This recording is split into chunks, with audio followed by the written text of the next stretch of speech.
why has only the Bermuda Triangle become famous?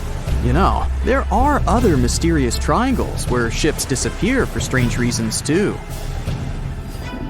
The triangle we're going to visit may seem to you much more dangerous and scarier than the Bermuda one. People tell stories about extraterrestrial ships, portals to another dimension, or Atlantis in the Bermuda region, and you've probably heard all this stuff. But the triangle I'm talking about has other legends. Imagine that you're sailing on your boat and notice a round ship in the middle of the endless ocean. A mysterious woman is standing on the deck of this strange ship, staring at you. Yeah, such stories go around the Dragon Triangle. And if you try to figure out something about this place, you'll find that even the triangle's location is a mystery. This place is located near the Japanese coast in the Pacific Ocean. The triangle extends from Japan to the Bonin Islands and touches the Philippine Sea, but this is not its exact geolocation. Some records say the triangle is 70 miles east of the Japanese coast, while others say it's about 750 miles away. This difference in coordinates is because the region where the triangle is located is not marked on any maps. The exact dimensions of these waters are still unknown. The Dragon's Triangle is also called the Pacific Bermuda Triangle. It's like an evil twin brother of the latter, but it's older. The fact is that reports of strange disappearances of ships in this region appeared much earlier than reports about the Bermuda Triangle. For the first time, people found out about the mysterious power of this place back in the 13th century. The grandson of Genghis Khan sent 40,000 people on ships toward Japan to conquer the country. Their route passed through the Dragon's Triangle. However, these people didn't reach the shore because of typhoons in this zone, so all the ships sank. After this incident, Genghis Khan's grandson changed his mind about attacking the country. Immediately after that, people in Japan began to believe that this place had magical powers. In the modern world, divers and archaeologists have tried to decide whether this story is true. They've explored the bottom of the triangle and found artifacts from the sunken Mongolian fleet. A few centuries later, in the early 1800s, another story happened there. Sailors who traveled through the Dragon's Triangle saw a strange ship that looked similar to Japanese equipment for burning incense. There was only one person on board. It was a mysterious woman. However, no one could find out who she was. In the 1940s and 50s, reports about ships disappearing in the region of the Triangle began to arrive. Fishing boats and large ships went missing. Japan sent a research ship there to find out the cause of the disappearances. But that vessel, with 31 crew members, was also gone. The wreckage of the research vessel was discovered later, but no one found the crew members. People began to recall the legends about this place. According to one of the myths, dragons live under the surface of the ocean.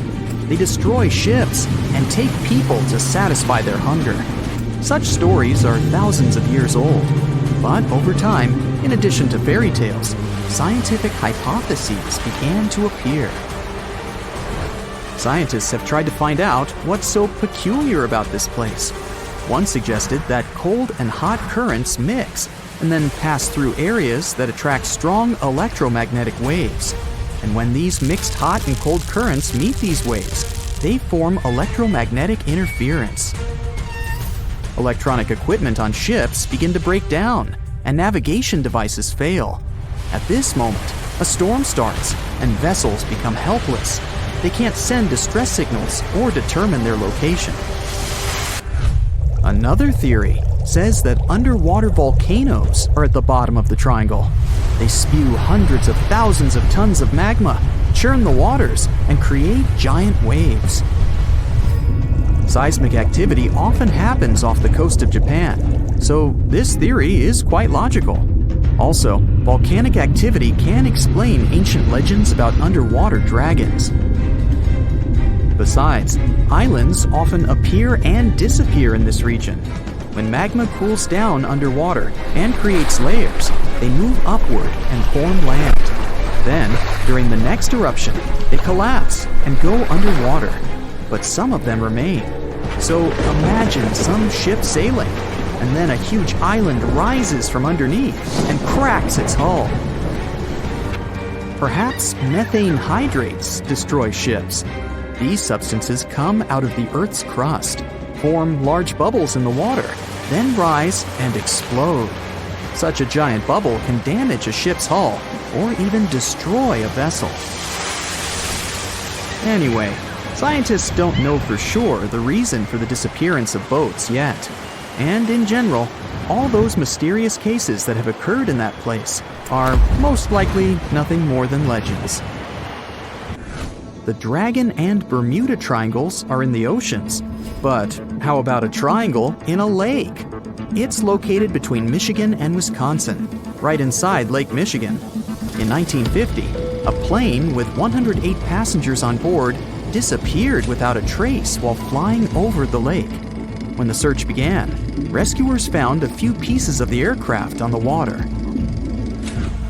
Besides the plane, many ships have gone missing there. Sometimes people disappeared into thin air, right from boats. One such case happened in 1937. The ship was sailing through the Lake Michigan Triangle when Captain George Donner went to rest in his cabin. 3 hours later, one of the crew members knocked on the door to wake the captain, but no one answered. When it became clear that something was wrong, the sailor walked inside, but saw no one there. The captain seemed to have vanished. The crew couldn't find him. Until now, the disappearance of Captain George Donner remains an unexplained mystery. It may be all fiction, but the Lake Michigan Triangle is creepy. And how about a triangle that's on the ground? This is the Bennington Triangle. It's located in the southwestern part of Vermont, USA. This is a place you really should avoid. There are many scary stories around it. It's up to you to decide whether they're true or not. In November 1945, a group of hunters passed through this area. A 74-year-old man was walking ahead of the group, and right in front of several people's eyes, he made a step and disappeared. No one could find him. The hunters called rescuers, but they didn't help. In December of 1946, several students went camping. An 18-year-old girl led a large group. She walked a few feet forward to figure out where to go next and disappeared. The tourists called the police. Officers began searching the area, and the FBI joined them. They got some information from locals living in nearby towns. They said that some girl similar to the description had been walking with a man much older than her. The two of them left by car and were never seen again. Soon, a similar vehicle was found not far from New York. The car was burned, so the police and experts couldn't confirm that the missing girl was inside. 3 years later, a man disappeared on the territory of the Triangle. He was waiting for a bus at the last stop. When the bus arrived, he got inside, but didn't reach his destination. He didn't get off the bus and didn't appear anywhere else. The police couldn't find any trace of the missing man. But the most terrible case occurred in 1950. Near the Bennington Triangle, a woman was driving a truck with her young son. She stopped the car and left for a few minutes to drop by a store or gas station. But when she came back, there was no one in the car. The police were combing the area. In the search, they used sniffer dogs, which managed to get on the boy's trail. The dogs followed the path and stopped at one place in the forest. The trail ended there. And you know what that spot was? The place where that student girl disappeared in 1946. You probably saw a viral video where YouTubers hid a huge treasure in the Bermuda Triangle, and a random guy dared to go after it. He scored $10,000, but let's be real, his biggest win was getting out of there alive. This dangerous stretch of water between Florida, Puerto Rico, and Bermuda is notorious for its chilling and unexplained events. They say that more than 50 ships and 20 airplanes have mysteriously disappeared in the Bermuda Triangle. This leads to many theories, suggesting that this area is somehow linked to mystical powers or vortices that pull objects into other dimensions.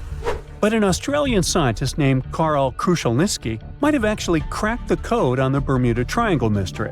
According to him, most popular legends and eerie disappearances can be explained by two main factors. The first factor is human error. One theory debunked by Kruszelnicki was about the doomed Flight 19. Back in 1945, a group of 5 planes from the U.S. Navy took off on a routine training mission from Florida. Everything was going well until, 90 minutes into the flight, the troop commander reported that they were lost, and then poof, they just disappeared. One of the largest air and sea searches in history was conducted to find them, but to this day, no one has found any trace of Flight 19 or the 14 men on board. What still makes people scratch their heads about this event is that the weather conditions when they took off were actually great. A relatively warm day, fluffy white clouds drifting across the sky, and a breezy wind coming from the southwest. Pretty standard for training flights, really, nothing out of the ordinary. So, what happened? It turns out that despite the flight leader having over 2,000 flying hours, he was a bad pilot. Actually, a really bad pilot. According to Kruszelnicki, the commander was such a poor navigator that he had gotten lost at sea on at least 2 previous occasions before the Flight 19 incident. On that doomed day, he even tried to get someone to cover his shift but was unsuccessful, to the misfortune of his entire team. After their training flight exercise was completed successfully, both compasses on board stopped working. On the patrol's radio, his anxious voice said they were over land, or precisely, he was sure they were flying above the Florida Keys. But that didn't make any sense. He had made his scheduled pass over hens and chicken shoals in the Bahamas less than an hour earlier, but now he believed his plane had somehow drifted hundreds of miles off course and ended up in the Florida Keys. He couldn't have been more wrong. According to the most plausible theories about this case, what he thought was the Florida Keys was actually some small islands in the Bahamas. And here's where the real mess happened. Instead of turning back to the west, toward Florida, he kept flying east, deeper into the Atlantic Ocean. His plane eventually ran out of fuel, and you already know the rest of the story. Okay, some theorists might argue that a malevolent force somehow interfered with the 2 compasses, causing them to fail while they were flying this supposedly cursed stretch of water.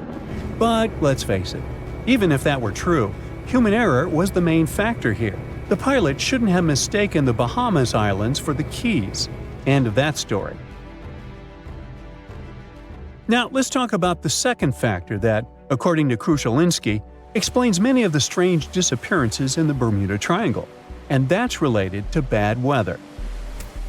A lot of Atlantic tropical storms and hurricanes actually pass right through the Bermuda Triangle. So, before we had advanced weather forecasting, these storms had caused a bunch of ships to go missing back in the day. On top of that, the Gulf Stream runs through the area too.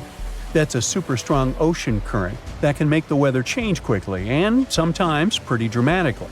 So, when you think about it, natural factors like these could explain many, if not most, of the disappearances. Take the USS Cyclops, for example. Back in 1918, this massive 500-foot cargo ship, carrying about 11,000 tons of manganese, just disappeared without a trace. It was sailing from the West Indies to Baltimore, with 309 people on board. What makes this event extra eerie is that not a single distress signal was sent. Over 100 years later, we still have no idea what happened to it. No wreckage has ever been found. Of course, people have come up with all kinds of theories about the USS Cyclops. One popular idea is that it ran into a sudden, violent storm. With all that heavy manganese on board, it might have capsized and sunk really fast. Others speculate about underwater events, like landslides or even a rogue wave. Now, this is not such a crazy theory if you think about it. According to Krushelnyski, the Bermuda Triangle isn't just a bad weather zone. It is about the raw power of the ocean itself. The ocean floor there is way deeper than most people realize, going down nearly 30,000 feet. That's basically like Mount Everest in reverse. When the ocean water gets that deep, it tends to hide things, making it the perfect place for ships and planes to just disappear without a trace. The expert confirms that there is also a tiny chance that even stranger events could be happening beneath the waves of the Bermuda Triangle, and that is related to methane clathrate. This is a fancy name for an ice-like compound that forms underwater or in really cold places with methane gas trapped inside. Sometimes these structures can break free, creating bubbles on the surface, and this bubble shower can be fatal, at least for ships.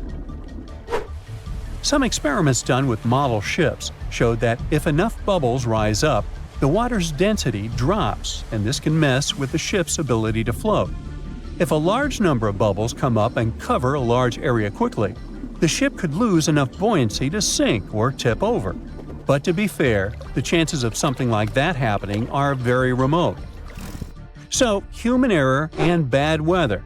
Those are the two factors that likely explain all the mysteries surrounding this so-called malevolent stretch of water.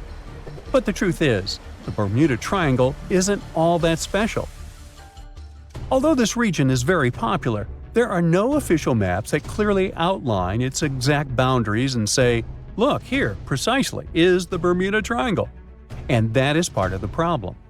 Disappearances and unexplained events that happen far from the actual region end up being lumped into the Bermuda Triangle's list of unexplained mysteries, like the Mary Celeste's fate.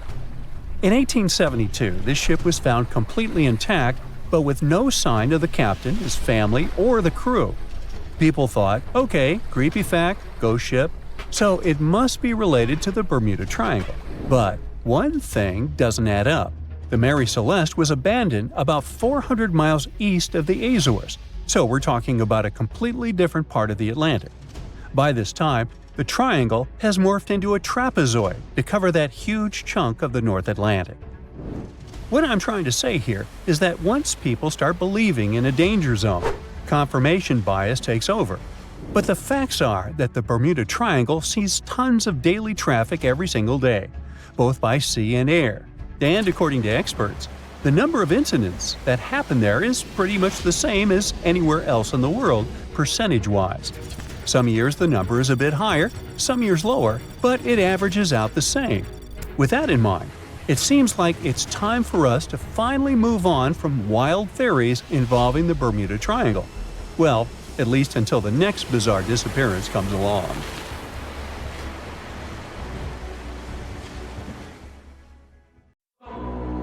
There's something really bizarre going on at these 12 points scattered across the Earth. The vile vortices, as they're called, are these creepy spots over the Tropic of Cancer, the Tropic of Capricorn, and the North and South Poles, where weird forces seem to take over. You've probably heard of the most famous one, the Bermuda Triangle. It's believed that more than 50 ships and 20 airplanes have mysteriously disappeared in this area, which is located between Florida, Bermuda, and Puerto Rico. But what most people don't realize is that the Bermuda Triangle actually has 11 siblings, and these other spots can be even more terrifying. Let's start with Mohenjo-Daro. This was a thriving city located in what is now Pakistan. Built around 2500 before the Common Era, this urban center was once home to about 40,000 people. But then, suddenly, people abandoned it by the year 1700 before the Common Era. In the 1940s, an archaeologist discovered 39 human skeletons at the site, which fueled the theory that the city was invaded by some other civilization at some point. But honestly, it's hard to confirm that, since archaeology doesn't really explain the city's sudden destruction or the disappearance of its people. It's led to a bunch of bizarre theories. One of them talks about an ancient extraterrestrial race that might have lived there, and a malevolent wind that swept through the city. Another ancient city with a similar mystery is the Great Zimbabwe. Its construction began in the 11th century, and at its peak, it housed up to 18,000 people. But for reasons we'll probably never fully understand, it was abandoned in the 15th century. Archaeologists were really interested in this place, and that's when things got even weirder. They found 8 of these birds, now called the Zimbabwe birds. These soapstone sculptures were found sitting on stone columns that were over 90 centimeters tall. Nothing like them has ever been found anywhere else, and their meaning is still a total mystery. Some think each bird represents a new king, but other theories suggest they were ancient animals very dear to the people who lived there. Adding to the mystery, local legends talk about a strange, short man who's sometimes seen wandering around, but he always disappears before anyone can get close. Then there's Easter Island, another one of the 12 Vile vortices. It's located in the eastern Pacific Ocean, and it's famous for its nearly 1,000 enormous statues called moai. We still don't know what they mean, or how they were made. Some of them are almost 30 feet tall and weigh as much as 80 tons. Today, it wouldn't be that tough to move and carve these statues, but we're talking about a period between the years 1100 and 1680. So nobody really knows how they did it. Some specialists believe these statues were carried across the island, while others think they were pushed on log rollers. But the most bizarre theories suggest extraterrestrials were involved. Algeria is another land rich in ancient mysteries, and one of the most fascinating is something called the Jeddars. These are 13 monuments with square stone bases and angular mounds, built between the 4th and 7th centuries. But the weird part is, no one knows their purpose. One of them had an inscription in Latin, but it was so worn down that the message was nearly impossible to read. The best guess so far is that these monuments were probably tombs for royalty, although no one knows exactly who was supposed to be buried there. What we do know is that there are many myths related to strange disappearances in the region. The next mysterious spot is located south of Tokyo in the Pacific Ocean, and it's called the Dragon's Triangle. Does that name ring a bell? Yep. Just like the Bermuda Triangle, this area is known for strange disappearances of airplanes and ships. One of the most chilling stories dates back to 1945, when a plane allegedly vanished. The pilot supposedly sent a radio transmission right before the aircraft disappeared, claiming that something strange was happening in the sky, like it was opening up or something. While this story is definitely eerie, the truth behind it and many other Dragon's Triangle legends is still up for debate. If you type Hamakulia volcano into Google Earth, you'll find it located in Hawaii's Ring of Fire. But this place is so shrouded in mystery that it's hard to find much information about it. Some legends speak of unusual electrical energy being detected in the area, and there's even a story about an eyewitness who claimed to see a plane flying over it totally disappear from the radar. Another eerie spot is the South Atlantic anomaly, which is an area on Earth where natural radiation flows out of control. While this doesn't affect our daily lives on the surface, it has a pretty big impact on Earth's atmosphere. The radiation there is so intense that it can knock out the onboard computers of spacecraft and interfere with the data collected by satellites passing through the area. To deal with this, specialists had to add an additional shield to the International Space Station. The South Atlantic anomaly is also linked to a weird event that astronauts experience called cosmic ray visual phenomena. They've reported seeing random flashes of light or shooting stars out there in space, but it's all just some kind of illusion. From wild radiation to strange seismic activity. The Wharton Basin in the Indian Ocean is a place known for unusual tectonic events. In April of 2012, a massive earthquake measuring magnitude 8.6 hit the region. This was considered the largest intraplate earthquake ever recorded, meaning it happened within a tectonic plate rather than at its boundary.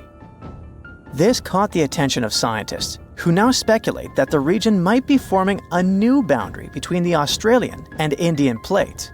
But for now, this is all still one big mystery. Now let's head to the Pacific Ocean. More specifically, to the New Hebrides Trench. This submarine trench is about 750 miles long and 45 miles wide. It formed when the Australian plate slid under the New Hebrides plate. There's no doubt that this is one of the creepiest and deepest spots in the ocean. The danger isn't just down in the deep sea either, as this trench has been connected to several earthquakes that affected New Caledonia and Vanuatu. This area also has some strange features. For example, when scientists explored it, they didn't find a single grenadier fish down there. This type of fish is one of the most common deep-sea creatures you would expect to see in trenches around the Pacific. So why aren't they around the New Hebrides Trench? Maybe they know something we don't. The two remaining vile vortices are the North and South Poles. These two are on the opposite ends of the planet, but they share one thing in common: strange disappearances. One of the most famous stories from the North Pole happened in 1897. 3 brave explorers set out on a journey to reach the North Pole using a hot air balloon. But they never completed their mission. Their mysterious disappearance remains one of the most intriguing, unsolved mysteries in the history of Arctic exploration. The South Pole is also known for similar mysteries. It's believed that hundreds of people may be buried beneath the snow and ice of the coldest continent on Earth. Even with all the advancements in technology and knowledge, the South Pole can still be extremely dangerous for anyone who ventures there. The temperatures can drop to almost minus 130 degrees Fahrenheit, and the winds can get up to 200 miles per hour. And that's definitely enough reason to stay away. Now that you're familiar with the 12 vile vortices, let me tell you something even stranger. If you look at a map, you'll see that these places are arranged in a way that looks pretty similar across the globe. Here's the weird part. If you connect these spots where unexplained events have occurred, you actually form the geometric shape of an icosahedron. This could be just a huge coincidence, but the fact that these mystery spots align with this shape makes them even more intriguing. A college sophomore finished her shift at the cafeteria and decided to go for a hike. She got dressed, said goodbye to her roommate, and hitchhiked a ride to the start of a trail. The 18-year-old girl met some hikers who were coming back and asked them for directions. It was getting dark, but the student pressed on, and she was never seen again. Her name was Paula Jean Weldon, and she went missing in 1946. She was walking along a trail near Bennington, a town in southwestern Vermont. The next day, her roommate reported her missing. The authorities quickly organized a search party. Hundreds of people searched the woodlands around the trail for 4 weeks. Her college even shut down for a while so students and faculty staff could join the search. They came back empty. The girl had disappeared into thin air. Paula didn't pack a bag. She didn't take any extra clothes or money. All the evidence suggested she didn't expect to be out for more than a couple of hours. Her father was a well-known industrial engineer. He blamed the county sheriff for poorly conducting the investigation. Despite all the efforts, the poor girl was still nowhere to be found. Her case remains unsolved to this day. But this is not the first time someone went missing in Vermont's forests. A year earlier, Mitty Rivers, a lively 74-year-old man, was the guide for a group of 4 hunters. He reached a fork in the road with his son-in-law. Mitty said he would walk a short distance down one of the paths. After all, he didn't want to miss lunchtime back at the camp, but that was the last time anyone had saw him. The group he had accompanied searched for the man all afternoon before calling the police. A more extensive search followed, but it didn't yield any results. The local man was an experienced hiker, and he was well familiar with the trail. Still, he had gone missing. Firefighters, volunteers, and even servicemen couldn't find the missing person after a month of searching. All that they found was a cartridge he dropped in a nearby stream. The local authorities still haven't solved the case. Nobody knew at the time, But Mitty and Paula were just the beginning. In just half a decade, 5 people in total disappeared in this part of Vermont. Years went by, but still nobody could explain their disappearances. And that's why the area got its name, the Bennington Triangle, after the famous Bermuda Triangle, where ships and planes have been disappearing for centuries.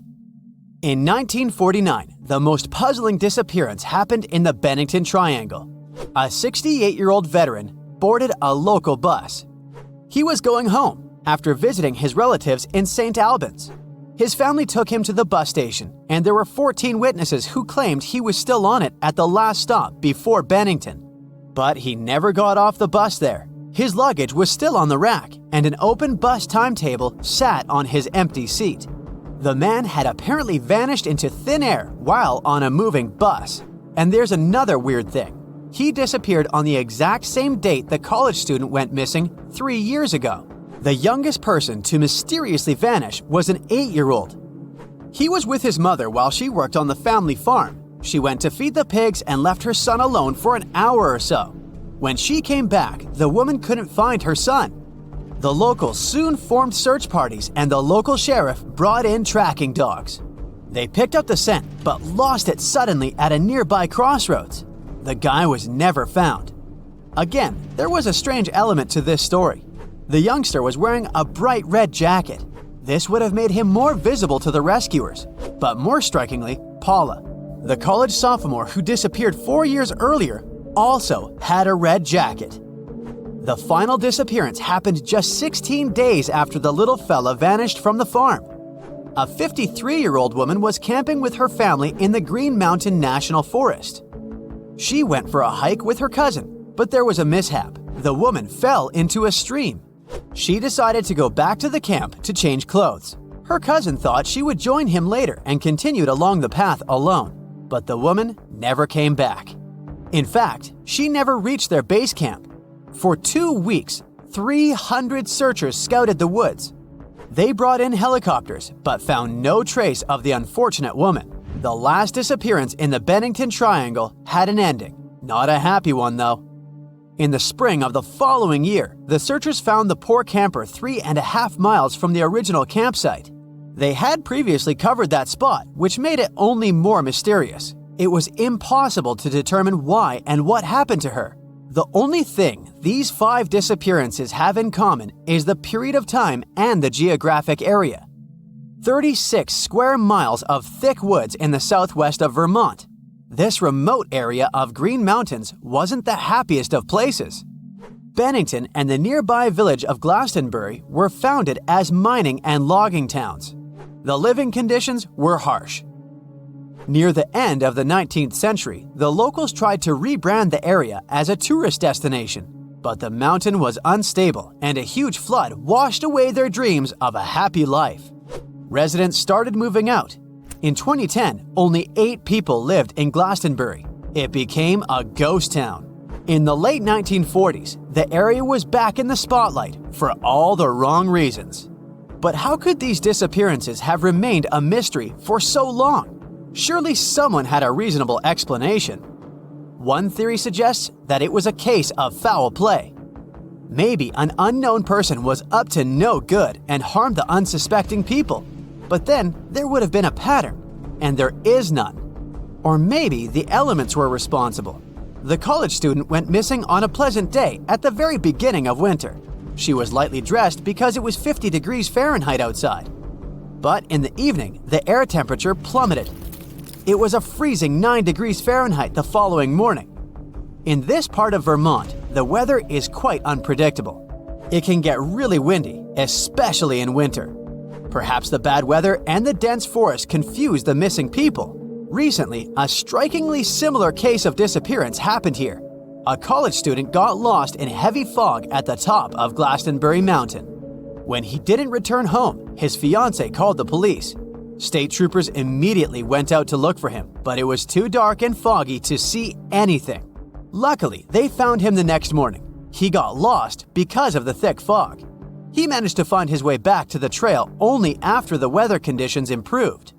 This story had a happy ending, but Could this incident explain what happened to the people who disappeared over 70 years ago? The mountains around Bennington are full of abandoned mine shafts, a reminder of the town's history. A hiker lost in fog could easily fall into one of these wells. They could have no way of getting out. The area is so remote that no one would ever find them. The second danger are wild animals. Black bears are native to New England. Local hiking clubs advise visitors to store their food in special boxes, not to attract bears. The Green Mountain National Forest sits in the middle of the Bennington Triangle. Today, this popular recreation area is within a day's drive of 70 million people. People come here to camp, hike, and ride mountain bikes. But do all of them know about the 5 mysterious disappearances? I guess I wouldn't dare venture into this remote patch of Vermont's wilderness now. Can we estimate how many ships and airplanes were lost in the Bermuda Triangle? Have their disappearances resulted from human error or weather phenomena? Let's try to find out. We have a curious story of the SS Cotopaxi. This ship vanished in 1925, traveling from Charleston, South Carolina to Havana, Cuba. It never reached its destination. Years later, in the 1980s, a wreck was found 40 miles off St. Augustine, Florida. Since specialists could not precisely determine what and where it came from, they nicknamed it Bear Wreck. It took many additional years of work, done mainly by marine biologists, to identify that this ship was indeed the missing SS Cotopaxi. This was confirmed in January 2020. How did the ship just reappear? And how did it get there, since this mysterious shipwreck isn't even in the Bermuda Triangle? Now, let's see who came up with this term, Bermuda Triangle. Can you actually pinpoint the triangle on a map? No, it's not an officially recognized location either. The Bermuda Triangle does not appear on any world map. Nobody has agreed on its exact boundaries. There are only assumptions with approximations of the entire area, ranging between 500,000 and 1.5 million square miles. By all approximations, the region has a vaguely triangular shape. In 1964, an American author named Vincent Hayes Gaddis first came up with the idea when writing an article for Argosy magazine. He used the Bermuda Triangle to describe a triangular region that has destroyed hundreds of ships and planes without a trace. It is pretty hard to get the number of lost ships and planes because some ships and aircraft have gone missing without leaving a trace. Their wreckage in the region has not been recovered, but the recorded stories should help us. Legends about the Bermuda Triangle date back to the 15th century, like that of the Italian explorer Christopher Columbus. When sailing through the Atlantic waters, he passed by this location in the late 1400s. In what we now know as the Bermuda Triangle, he saw a huge flame that seemed to just crash into the ocean. Later, he saw an unusual light flashing in the distance at the exact location. Like many other sailors since then, his compass had severe malfunctions. Flight 19, a Navy plane on a routine schedule back in 1945, also started the Bermuda Triangle legend. It was commanded by Lieutenant Charles Taylor, and it's recorded that he just got lost in the triangle for no reason. Since pilots had no GPS back then, they had to trust their compasses and keep track of how long they'd been flying in a specific direction and their speed. Shortly after completing the task, both of the compasses on board stopped working correctly. Records found after the plane's disappearance also indicate that Taylor didn't have a watch on that particular day. The initial report stated that pilot error was to blame for this unfortunate event. However, because people weren't satisfied with this outcome, it was changed to causes or reasons unknown after several reviews. One surviving pilot named Bruce Guerin suggested he went through an electronic fog while passing above the triangle, making him travel through time. In 1970, when this incident happened, he was flying his aircraft when it was surrounded by 2 huge clouds that formed a whirlpool and spiraled. Like many others before him, he noticed that his navigation devices were malfunctioning. When he eventually made it out of those clouds, he discovered that his flight had only taken 35 minutes, It should have taken 75 in total.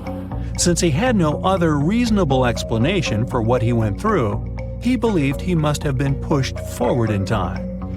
It's not only strange-looking clouds that have been seen above the Bermuda Triangle. In 2014, a pilot recalled almost colliding with a flying object that he could not identify whatsoever. Some of these strange encounters were even caught on tape. It's the case of an early 2015 flight whose passengers noticed a curious object just floating over the ocean. The pilots have yet to figure out what they actually saw back there. Okay, not all of the possible explanations have been this unusual. Oceanographers, for example, have also tried to explain why ships disappear around here. So they recently came back to one of their old theories: rogue waves. These are immense walls of water that just pop up suddenly. If multiple such waves rise simultaneously, they overlap like a wave sandwich. If one single wave can reach over 30 feet tall and happen simultaneously, it can create a rogue wave that can surpass 100 feet high. These types of waves can quickly overtake even the biggest of ships. Meteorologists came up with their own explanation too: hexagonal clouds. These unusual types of clouds can generate winds of up to 170 miles per hour, and they're pretty significant too, some reaching 20 to 55 miles across. As such, waves inside these wind giants can go as high as 45 feet. The Earth's own magnetic force might also have something to do with it.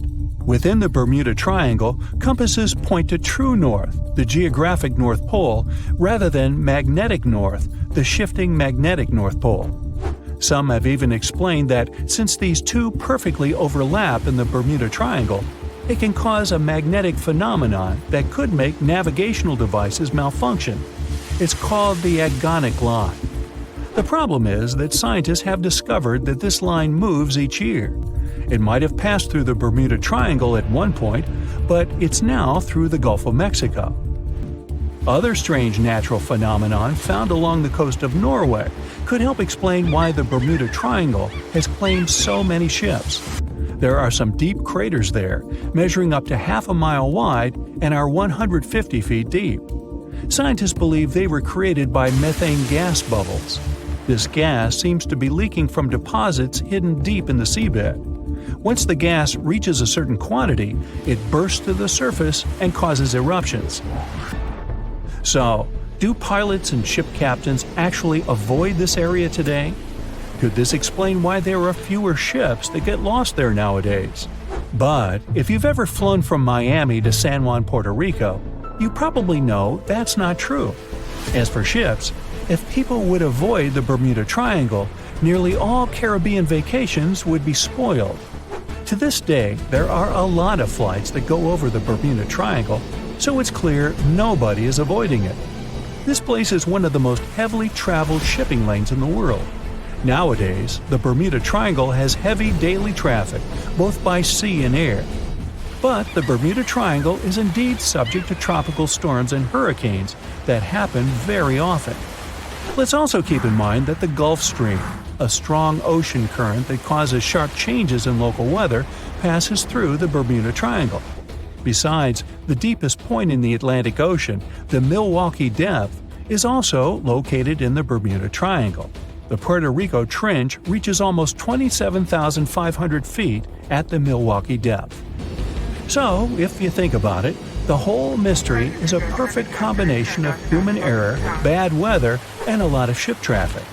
This was confirmed by data provided by the U.S. Coast Guard. If you look at percentages, the number of ships or planes that go missing in the Bermuda Triangle isn't different from anywhere else.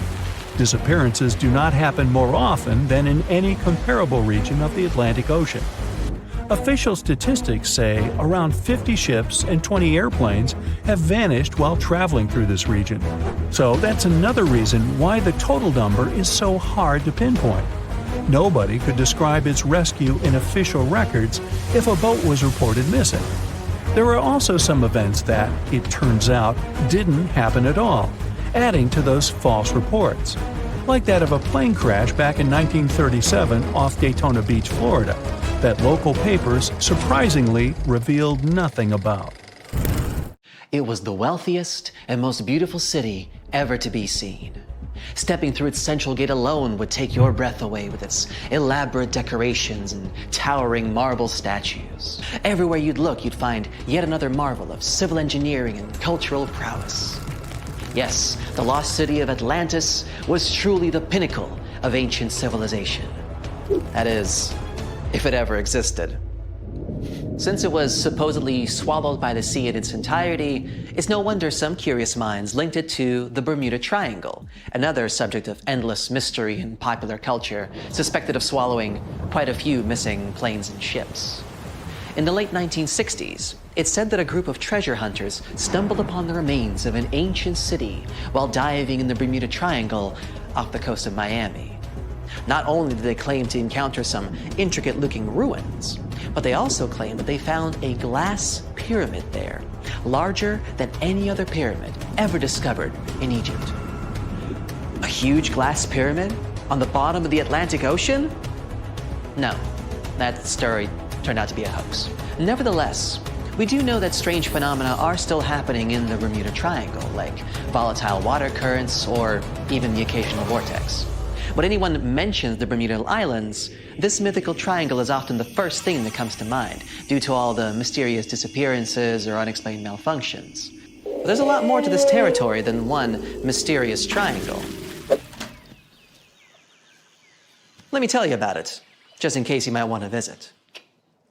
For a time after its discovery, Bermuda was briefly known as the Somers Isle, named after George Somers, a British privateer and naval hero. But the name that eventually stuck was the initial name, Bermuda, named after Juan de Bermudez, an explorer from Spain who discovered it in 1505. It's the oldest remaining British territory overseas, going back to a time before even the United Kingdom was established. The island's geographical creation is also unique. Scientists have recently discovered that the volcano that had generated this piece of land is like no other on Earth. Since it has pleasant weather almost all year, it's a great place for golfing, sporting 8 world-class courses, often frequented by famous golf players or celebrities. You might just run into one by accident, if you're lucky. If you're more of a music fan, you would be interested to know that John Lennon got the inspiration for about 25 of his songs right here on this island, including classics such as Watching the Wheels, Woman, and Just Like Starting Over. Bermuda's official online travel guide even provides a Lennon-inspired itinerary, taking you from the Bermuda Botanical Gardens to the Masterworks Museum of Bermuda Art to Front Street, a district well known for its very active nightlife. William Shakespeare himself has an interesting connection with this island. His famous play, The Tempest, a story about a shipwrecked crew that end up on a magical island where they are tormented by an old man and his servants, was initially going to be set in the Mediterranean. But after learning about a real-life shipwreck in Bermuda, Shakespeare was supposedly inspired, and so moved the setting here. The island is also home to some fascinating animal wildlife. On hot summer nights, a special insect that glows in the dark, called the Bermuda fireworm, can be found in protected bay areas. There's also a unique species of birds here, the cowhouse, also known as Bermuda petrels.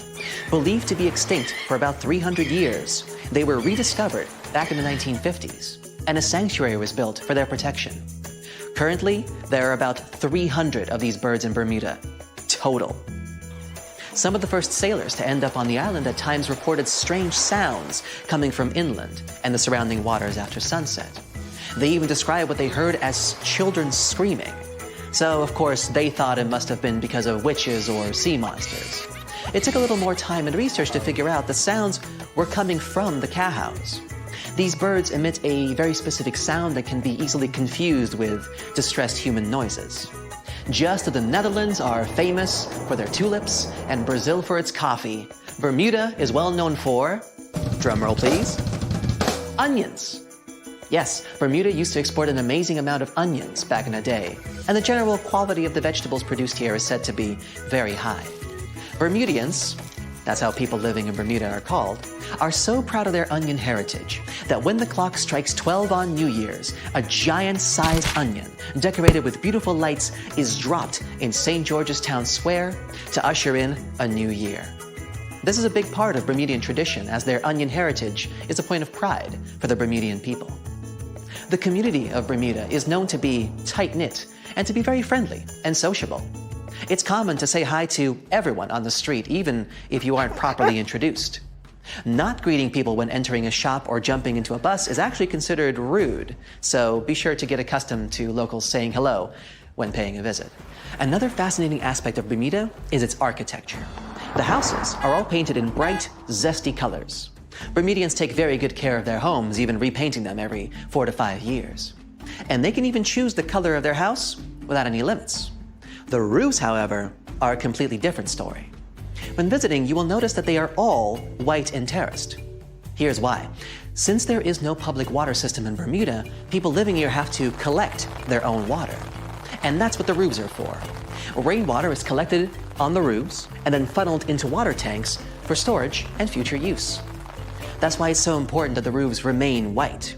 Not only is it much easier to spot debris on a white surface, but the white cement also helps with sanitizing the water. What about transportation? Well, only residents can drive a car here, and only a single car is permitted per household in terms of ownership. So if your trip itinerary includes renting a car, you may want to rethink it. If riding a bus is not your preference, there's always the option of renting a scooter. You just have to remember to drive on the left side of the road. It is a British colony after all. This wonderful location is also one of the few places on Earth with pink, sandy beaches. Because it's surrounded by coral reefs that are responsible for the special red pigment, Bermuda is home to some of the most spectacularly colored beaches in the world, such as Horseshoe Bay Beach, West Whale Bay, or South Shore Park. For those interested in more of a culinary experience, Bermuda has some interesting local dishes to explore. Its geographical location and the fact that it's surrounded by water mean that most local courses are based on fish and seafood. Here you can get a nice codfish breakfast, a Bermuda fish cake, or their famous Hoppin' John, a dish made with black-eyed peas, sliced sausage, bacon or chicken, Bermuda onion, of course, and some brown rice, often seasoned with garlic and thyme. They do this last one for special occasions, like in January, during the Bermuda Restaurant Weeks, a culinary festival that you'd better not miss if you love a good feast. For a place to chill with a fantastic view, Bermuda offers 2 historic lighthouses, each with its own delightful peculiarities. To get to Gibbs Hill Lighthouse, for example, you would have to make a long pilgrimage up 185 steps. There's no elevator to get you there, so be sure you're properly hydrated before starting the journey. The panoramic view of the ocean, however, will make up for all the effort. There is also St. David's Lighthouse, which is known as an ideal spot for whale watching. Particularly in March and April, humpback whales generally pass through these waters as they travel north to their feeding grounds in Canada. The National Museum of Bermuda also provides an array of unique experiences, such as the Dolphin Quest. Through this program, tourists have the opportunity to view, meet, and interact with dolphins in a sheltered, natural ocean lagoon environment. Searching for the best hidden Instagrammable spots? Then Crystal and Fantasy Caves is the place for you. They were actually discovered by accident in 1907. 2 young boys, Carl Gibbons and Edgar Hollis, lost their ball while playing cricket. When one of the boys went down a hole to get the ball back, he discovered this magical place full of crystal formations surrounding a beautiful lake. Crystal and Fantasy Caves attract a huge number of tourists each year, and through a number of recently constructed bridges, they are now more easily accessible. Be sure to wear comfortable shoes, though. There's lots of other geographic, historic, and cultural attractions I could talk about, but I think you get the gist. Bermuda is a lovely and vibrant island paradise that offers so much more than conspiracy theories about missing planes and lost cities. The weather is pleasant, the people are friendly, and there's so much to do on this beautiful island. So what are you waiting for? Book a flight today! Just a suggestion, of course. In 1945, 5 TBF Avenger aircraft took flight for a routine training exercise around the Bermuda Triangle. In the middle of the exercise, the planes were struck by intense rain and heavy winds, despite the clear weather forecast. The pilots became extremely disoriented and radioed the base to report that their navigational equipment had stopped working. The last thing the base heard was, "When the first plane drops below 10 gallons, we'll all go down together," and then static. The 5 planes and their 14 crew members were never seen or heard from again. On his very first voyage to the New World in 1492, Christopher Columbus sailed through the Bermuda Triangle. Columbus reported that one night when he was on the deck of the ship, he noticed a giant light appear in the distance, unlike anything he had ever seen before. Columbus looked at his compass for direction, and it gave off erratic readings. You might have noticed that the Bermuda Triangle doesn't appear on any world map. This is because official institutions refuse to acknowledge that the area actually exists. A popular theory suggests that rogue waves are responsible for the many disappearances. Rogue waves are called extreme storm waves by scientists. They occur when different weather patterns take place at the same time and cause large, unexpected waves. Witnesses say that the waves look like giant walls of water. These waves could explain why ships go down fast and without leaving any trace. The Bermuda Triangle is home to some pretty intense and unexpected weather. Storms build up quickly and unexpectedly, then disappear soon after. If you blink, you might miss it. This could explain why few distress signals are issued. Pilots and sailors never saw the weather coming. No one knows exactly how many ships and planes have disappeared in the Bermuda Triangle. The rough estimate is 50 ships and 20 planes. Most of the time, the disappearances had no explanation and no wreckage has ever been left behind. Another bizarre theory trying to solve the Bermuda Triangle mystery comes from Charlie Berlitz.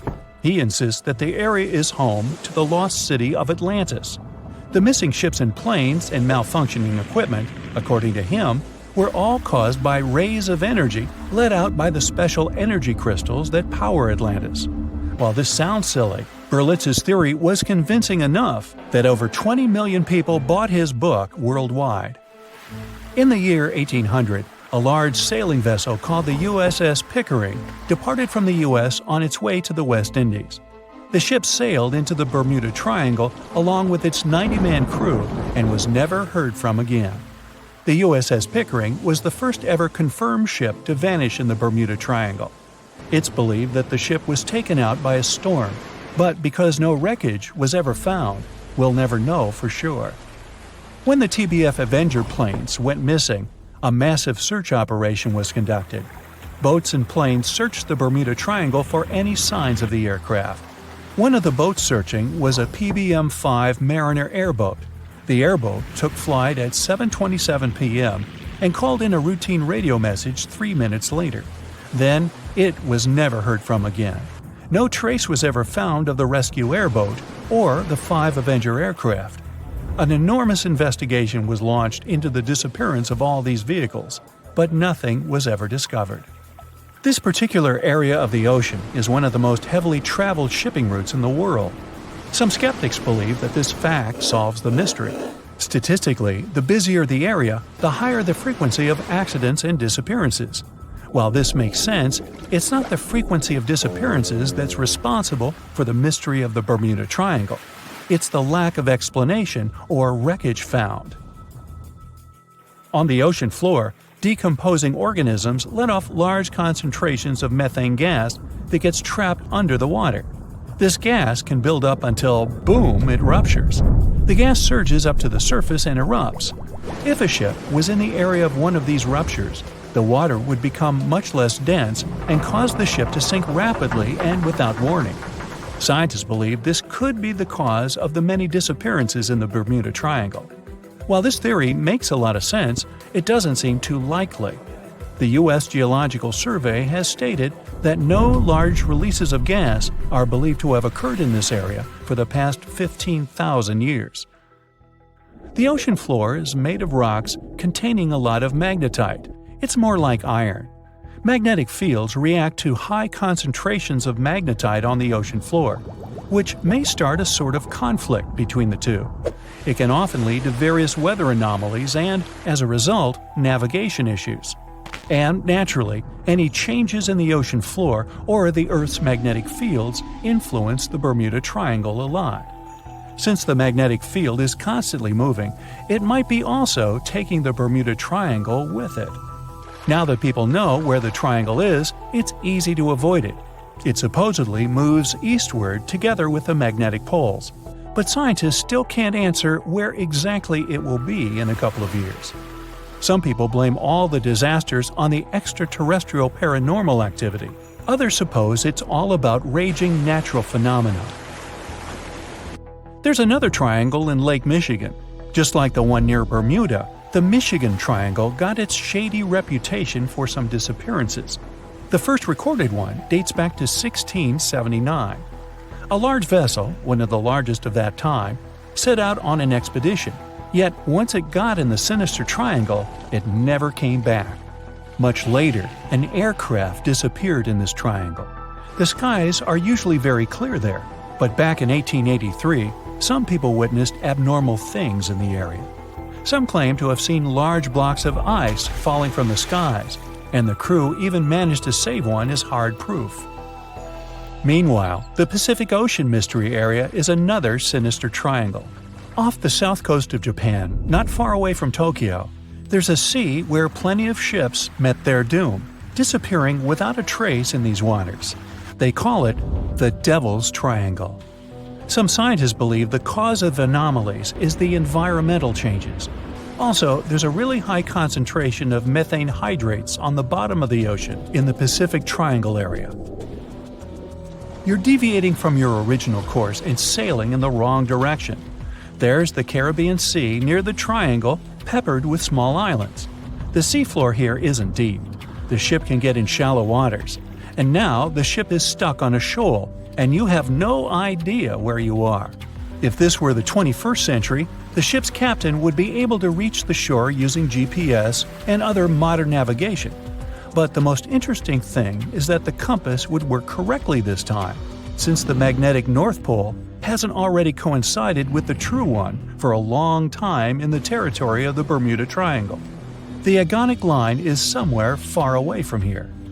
There are no problems with navigation now, but for some reason, this is where ships disappear.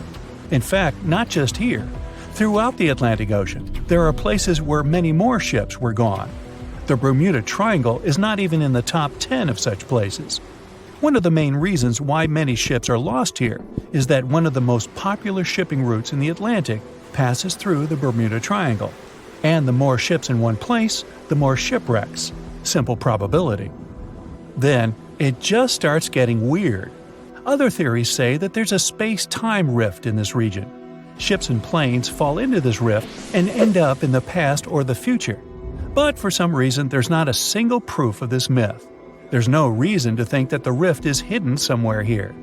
The base of an extraterrestrial civilization is located in the Bermuda Triangle. Visitors from other galaxies steal sea vessels along with the crew, so no one finds the wreckage of the ships. This is also a popular myth that has no scientific justification.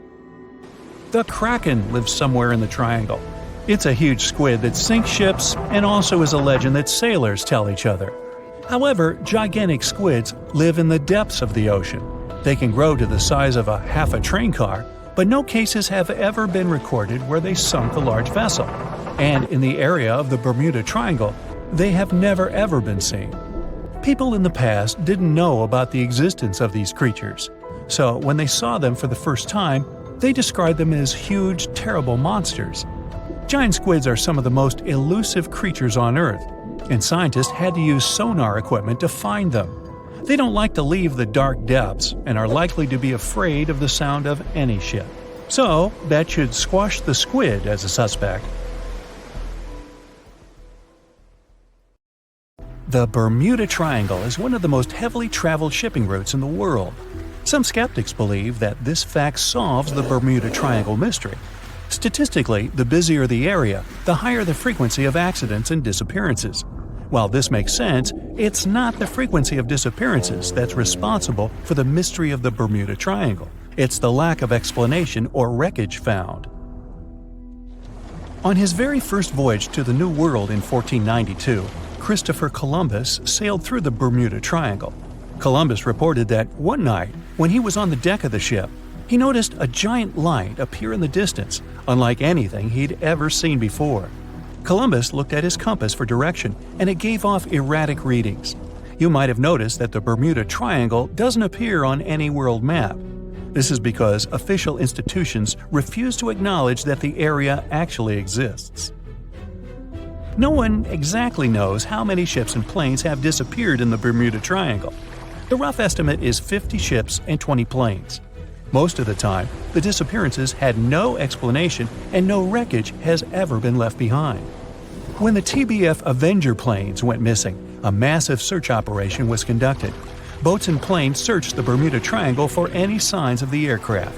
One of the boats searching was a PBM-5 Mariner airboat.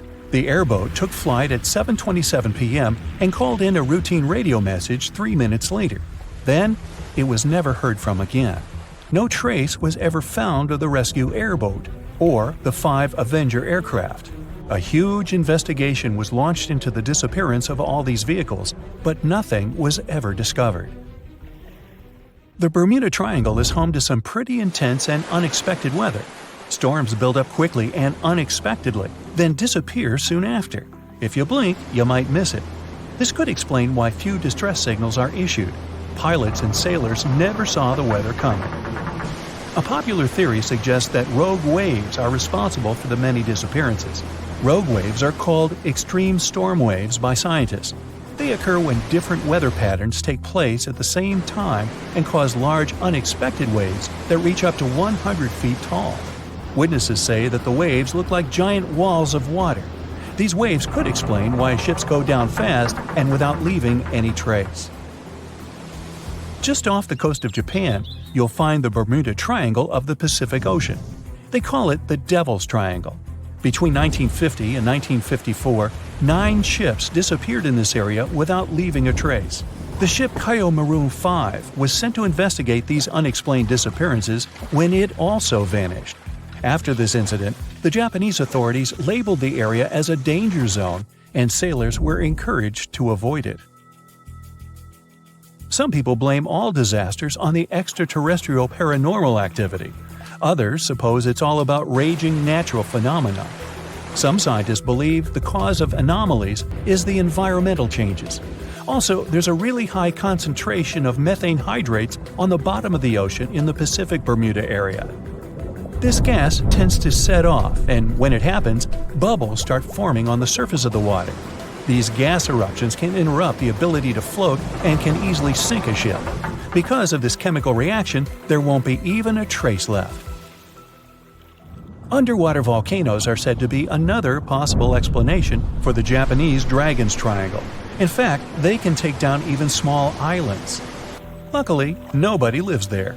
It's a pretty common thing in this area that some of them disappear underwater and others appear out of the blue because of seismic activity. You'll never find the Dragon's Triangle on any official map of the world, so nobody's quite sure about how large it is in reality. In July 2015, 2 teenagers disappeared after setting sail off the coast of Florida. There's some mystery about what the 2 teens were really getting up to. They told their parents that they were just going to fish, but they told their friends that they were crossing to the Bahamas. Shortly after they left, a line of thunderstorms moved towards the area, and the boys were never heard from again. A massive search was conducted, but sadly, nothing was found.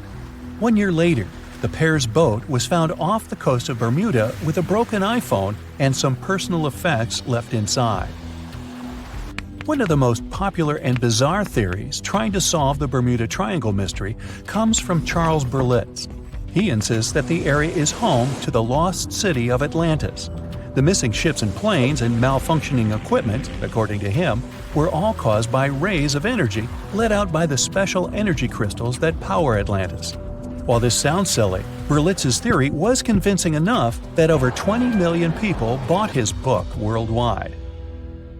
Previously, the compass wouldn't work well in the Bermuda Triangle since the lines of the two poles coincided here, true north and magnetic north. But if you fall into this line, your compass will behave strangely. But the magnetic north is constantly shifting, and now it's far beyond the triangle. No legend says pirates of the last centuries operate in the Bermuda Triangle, or that the Flying Dutchman makes other ships disappear. A popular theory is that ships travel to the distant past or future through a time portal in the Bermuda Triangle. Fortunately, these are all myths. Just imagine hundreds of giant tentacles reaching out to a group of ships sailing through the Bermuda Triangle. In the past centuries, they could easily sink an entire fleet, since the ships were made of wood and were lighter. Squids wrapped decks with their strong tentacles, made holes in the ship's hulls with their sharp beaks. Toothy suction cups could break the masts and tear the sails. The water was filling the holds and slowly rising to the deck. The ship sank in a matter of minutes. Survivors reached the shore and told everyone about huge monsters. This is how the legends of the Kraken appeared. Fortunately, now people have sonars and equipment for monitoring the sea space. They say the main reason why this place is so enigmatic must be the magnetic fields that form this ominous triangle. Ocean floor is made of rocks containing a lot of magnetite. It's more like iron. Magnetic fields react to the high concentration of magnetite on the ocean floor, which may start a sort of conflict between the two. It can often lead to various weather anomalies and, as a result, navigation issues. And naturally, any changes in the ocean floor or the Earth's magnetic fields influence the Bermuda Triangle a lot. Magnetic fields tend to shift their position, so do tectonic plates and even the continents, even though we never notice it. The skies are usually very clear there, but back in 1883, some people witnessed abnormal things in the area. Some claim to have seen large blocks of ice falling from the skies, and the crew even managed to save one as hard proof. Seems like the Bermuda Triangle has an alternate not only on Earth, but even in space. Spacecraft usually don't disappear into thin air though, like there's no air. This anomalous area is really large and stretches right above the South Atlantic. It occupies the area from Chile to Zimbabwe and sits right at the point where Van Allen radiation belts are the closest to the surface of our planet. The Earth has two such belts, which come in handy trapping the particles that shoot in from the Sun. They do a great job protecting the Earth from radiation. The magnetic field there is lower, so it allows the Earth's radiation belt to come closer to the surface. Whenever a satellite passes by, it will be exposed to radiation, which might lead to serious damage. So, no satellite can take pictures of it.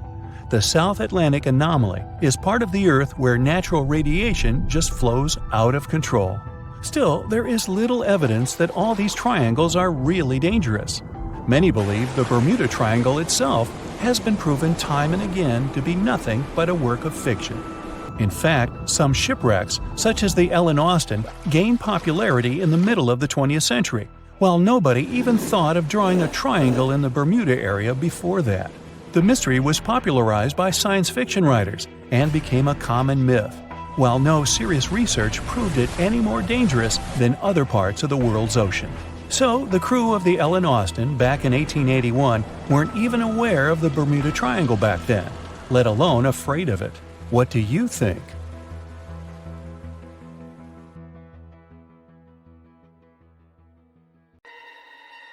Ships and planes disappearing without a trace. Passengers never seen or heard from again. Reports of strange lights in the sky. No, these aren't scenes from an upcoming Hollywood blockbuster, but some of the strange occurrences reported for over a century in an area ominously dubbed the Graveyard of Lake Ontario, also referred to as Canada's Bermuda Triangle, or the Marysburg Vortex. It stretches across a portion of Lake Ontario from Kingston to Prince Edward County in Canada, and down to Oswego, New York in the US. The tales about this area can be as chilling as the frigid lake water on which they took place. The most unsettling story involves the schooner called the Bavaria. It was 1889, and the ship was being towed across the lake. Rough waters severed the tow rope, and the Bavaria floated away. Luckily, the schooner was later found safe and fully intact. But there was one thing missing: The crew! Not a single person was found on board. What makes the story even more bizarre is that the dinner table was set, a loaf of bread was discovered, freshly baked, and the captain's money and his papers were fully accounted for. There was even a pet canary happily chirping away as if nothing was amiss. What happened to the crew? We may never know. And this was not a unique incident. Just over a decade later, in 1900, 3 ships, the Annie Minnis, the Picton, and the Acacia, were sailing across the lake. But only 2 would make it to their final destination. The third one, the Picton, was speeding ahead of the others when it simply vanished. According to a cook on the Annie Minnis, we were well out into the lake and making good time when all of a sudden we saw the Picton's topsails coming off, and then her lower sails settled, and then, while we stood and watched, the Picton just disappeared. It's possible that the ship sank, as there was some wreckage later seen in the water, but the ship itself was never found, and none of its crew ever located. A few weeks later, a bottle with a note inside was discovered in Sackett's Harbor, New York. The note was from Captain Sidley of the Picton. "Have lashed Vesey to me with heaving line, so that we will be found together." Vesey was the captain's 12-year-old son. The note creates more questions than answers. If the witnesses were correct, the ship's disappearance was quite quick. When did Captain Sidley know he was in danger? Why not signal for help if he had any warning? And when did he have time to write a note, bottle it, and tie himself to his son? It truly is a mystery. And it was not just ships that ran afoul of the strange forces in the area. Planes also struggled to make it through in one piece. In 1975, Ron Scott flew out from the Picton Airport in his Cessna 172. As he entered the Marysburg vortex, his plane banked to the side. For several seconds, he was unable to right the plane, but once he did, the same force banked him to the other side. Again, he was stuck there for a few seconds, unable to control his plane. A skilled pilot, he had never experienced anything like it before. He was certainly luckier than Royal Canadian Air Force pilot Barry Allen Newman. Newman was at the same spot back in 1952, when he lost control of his jet and crashed into the lake. To this day, his body has not been found. In total, over 270 ships and at least 40 planes have met a tragic end in this area. And adding to the mystery, sometimes people report a series of bright lights or orbs, or a dark ship hovering in the sky. These are even harder to explain. Witnesses willing to report them are adamant they are true. Sid Wells said he watched a strange shape like a multifaceted diamond slowly spinning in the sky, and then it just disappeared. Others claim to have seen it too. Of course, the Marysburg vortex is just one of several places around the world known as vile vortices, a term coined by biologist and writer Ivan T. Sanderson. He discovered 12 other equally spaced areas on the surface of Earth where funny things happen. The best known of these, of course, is the dreaded Bermuda Triangle. Situated in the Atlantic Ocean between Bermuda, Florida, and Puerto Rico, it has been blamed for the disappearance of thousands of people. They went in, on boats or in planes, but they never came out. Even the explorer Christopher Columbus experienced the mystery of the Bermuda Triangle during his first voyage to America in 1492. He said the compasses pointed in the wrong direction, the sea levels seemed to change dramatically, and he even spotted strange lights in the sky. In 1918, the USS Cyclops, which was one of the US Navy's biggest fuel ships, disappeared there. Since the 309 crew members were declared lost at sea when the Cyclops vanished, it's seen as the largest loss of life in the history of the US Navy in a single incident. At the time, the weather was good. The one message sent that day from the ship indicated no issues or concerns, and a distress signal was never sent. A thorough naval investigation followed. Its conclusion? Many theories have been advanced, but none that satisfactorily accounts for the ship's disappearance. In other words, the investigators were stumped. There's also the Dragon's Triangle, located in the Pacific Ocean.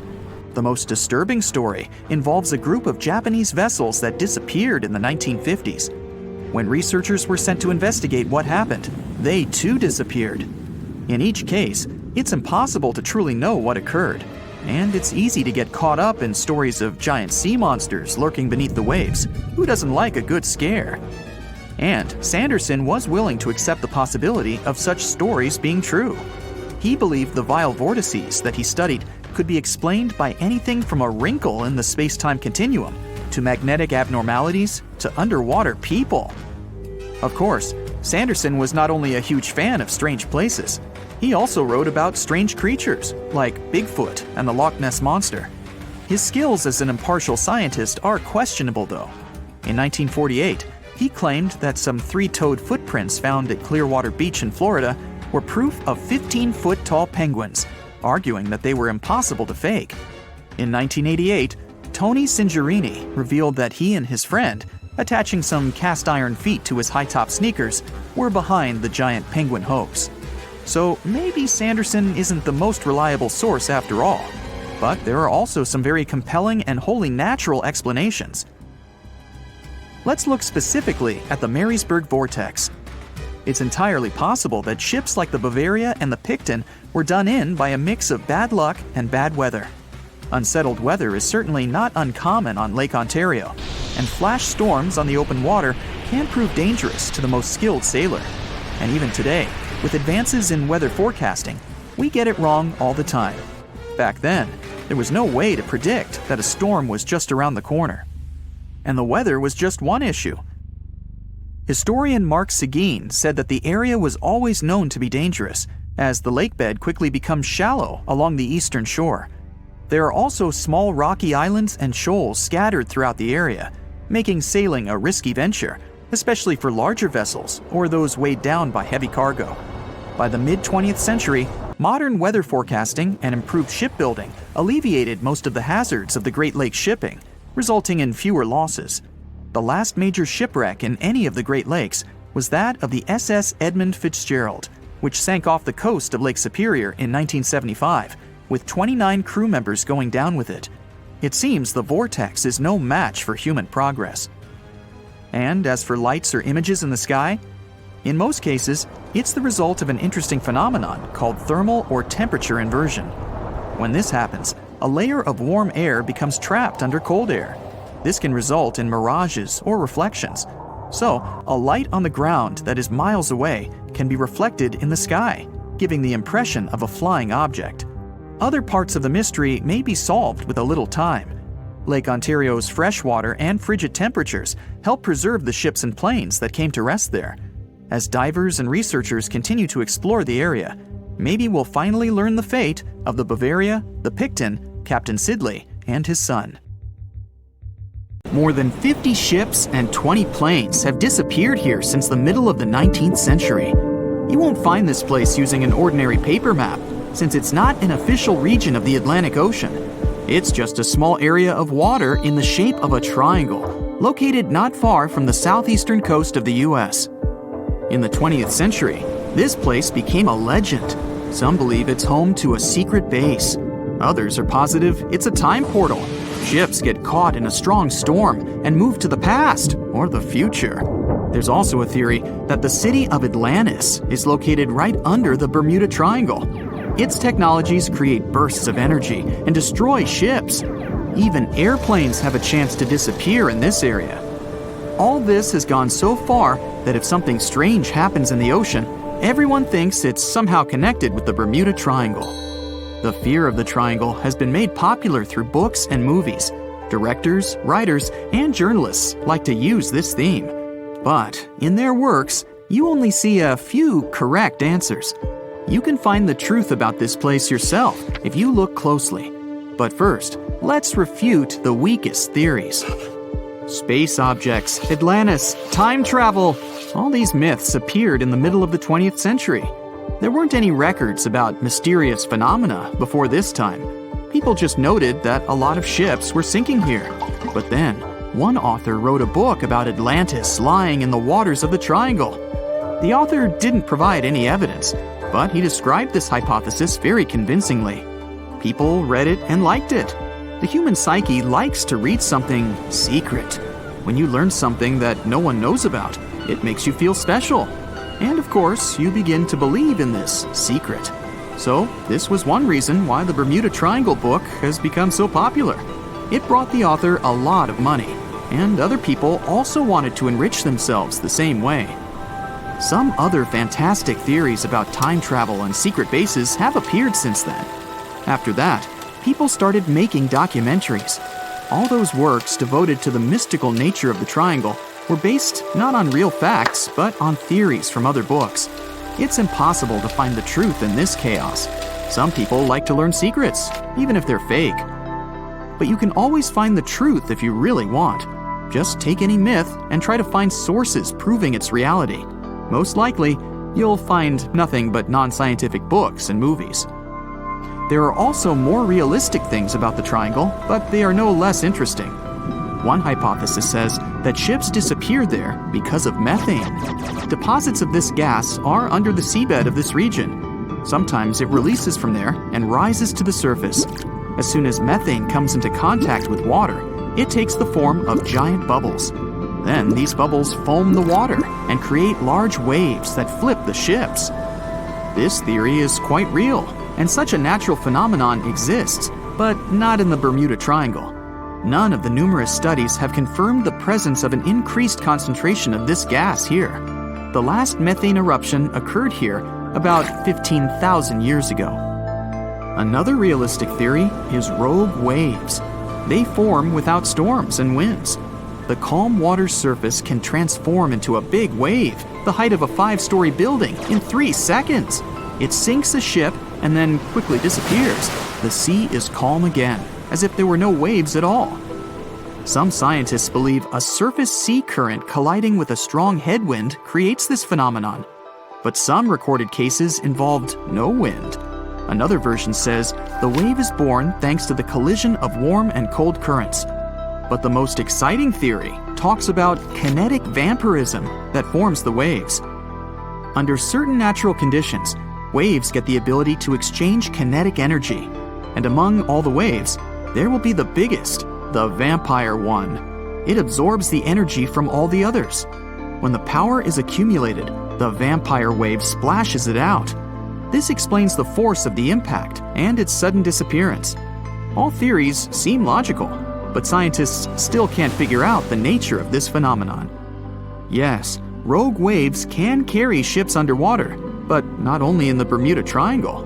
They rarely appear in all the waters of the world's oceans. So let's move on to the next theory. Some of those who sailed through this place reported their navigation devices had become unstable. The compass and electronics broke down. The signal and radio communications were lost. We need to look at the triangle from space to find out the reason. If you use special sensors and devices, you'll see that the Earth's magnetic field is weakened above the Bermuda Triangle. This field is a shield that protects us from solar radiation. The ISS astronauts said that the triangle gets more of the sun's particles than any other part of the planet. Therefore, electronics are unstable in this area. But such failures don't occur with satellites and other space objects flying within our planet's atmosphere. Areas with a weakened magnetic field appear all over the world, and they hardly ever disrupt navigation. This means that ships and planes work stably in such conditions. But all the same, a compass doesn't work correctly in the triangle area. Could it be that some magnetic anomaly affects the navigation systems? This theory was quickly refuted. Scientists regularly check the magnetic map of this region and don't find any deviations from the norm. The reason for the unstable functioning of a compass is not an anomaly. The Bermuda Triangle is one of the few places on the planet where the true north and magnetic poles coincide. True north is the geographical North Pole. The magnetic pole is constantly moving around the globe directly to the north. Sometimes these poles collide and cause such a phenomenon as agonic lines. If you fall under this line, your compass will behave strangely and won't point you to the true north. That's why so many ships disappeared in this place at the beginning of the 20th century. People used an ordinary compass. They didn't have modern navigation technologies, and the misfunctioning of the compass could have led to disastrous consequences. Imagine that you're a ship's captain in, let's say, 1901. Your compass is guiding your way. You know you always need to sail north to get to land. Then you get into the Bermuda Triangle. You look at the compass and notice the arrow position has slightly changed. Now you need to move in another direction. This direction is the wrong one, but you don't know about it yet. You take the wrong path and end up in the Caribbean region. This area is full of tiny islands, and the seabed is not deep here. Your ship gets on a shoal. You're stuck and have no idea where you are. That's how some ships disappeared in this region. But if you had GPS, you wouldn't have lost your route and would have sailed safely to land. By the way, now, in the 21st century, you can use a compass here without problems, since the magnetic North Pole doesn't meet the true one on the territory of the Bermuda Triangle anymore. The agonic lines are somewhere else right now. But still, for some reason, ships get lost here. And now we come to the most unexpected solution to the Bermuda Triangle problem. Yes, boats sometimes disappear in this region. And the reason for this is water, ocean, nature, call it whatever you want. Unfortunately, ships sink all over the world. Don't be afraid of just one triangle. There are places in the Atlantic Ocean territory where more boats disappear, and the Bermuda Triangle is not even in the top 10 of them. But why does no one know about them? Well, it's because people wrote fairy tales about one particular place. One of the most popular ship routes of the Atlantic passes through the Bermuda Triangle. Can you guess where most shipwrecks occur statistically? In a place with many sailing ships. That is, in this region. The only true statement about the Bermuda Triangle is frequent storms. But even bad weather and a raging sea doesn't always sink ships. Also, hurricanes often form in the Triangle territory. The Bermuda region has high atmospheric pressure. This pressure diverts storm clouds away towards the Triangle. Strong winds and large waves can sink ships, and lightning flashes can damage planes, but this is not unique. So don't blame the Triangle for all the problems. It's a beautiful and picturesque place that attracts many tourists. In 1945, 5 TBF Avenger aircraft took flight for a routine training exercise around the Bermuda Triangle. In the middle of the exercise, the planes were struck by intense rain and heavy winds, despite the clear weather forecast. The pilots became extremely disoriented and radioed the base to report that their navigational equipment had stopped working. The last thing the base heard was, "When the first plane drops below 10 gallons, we all go down together." And then, static. The 5 planes and their 14 passengers were never seen or heard from again. On his very first voyage to the New World in 1492, Christopher Columbus sailed through the Bermuda Triangle. Columbus reported that one night, when he was on the deck of the ship, he noticed a giant light appear in the distance, unlike anything he had ever seen before. Columbus looked at his compass for direction, and it gave off erratic readings. You might have noticed that the Bermuda Triangle doesn't appear on any world map. This is because official institutions refuse to acknowledge that the area actually exists. In March 1918, carrying a crew of 306 people, the USS Cyclops left Barbados and headed home to Baltimore. The ship passed through the Bermuda Triangle on its journey and was never seen again. The Cyclops never issued any distress signal and disappeared without any explanation, making it the largest ship to go missing in the Bermuda Triangle. No wreckage has ever been found. No one exactly knows how many ships and planes have disappeared in the Bermuda Triangle. The rough estimate is 50 ships and 20 planes. Most of the time, the disappearances had no explanation and no wreckage has ever been left behind. In the year 1800, a large sailing vessel called the USS Pickering departed from the US on its way to the West Indies. The ship sailed into the Bermuda Triangle along with its 90-man crew and was never heard from again. The USS Pickering was the first ever confirmed ship to vanish in the Bermuda Triangle. It's believed that the ship was taken out by a storm, but because no wreckage was ever found, we'll never know for sure. William Shakespeare's famous play, The Tempest, was inspired by the Bermuda Triangle.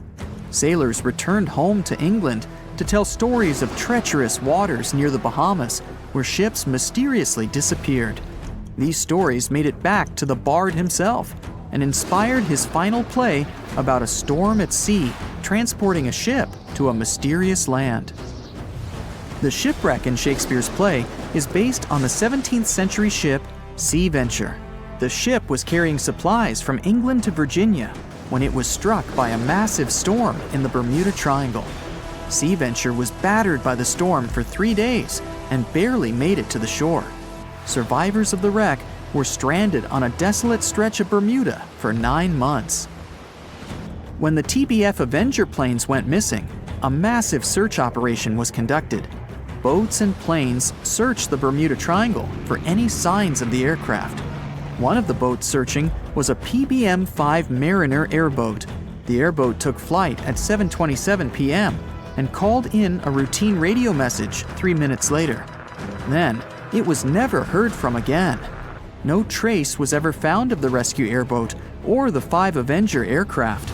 A huge investigation was launched into the disappearance of all these vehicles, but nothing was ever discovered. Because the Bermuda Triangle isn't a recognized place, no one knows its exact location or size.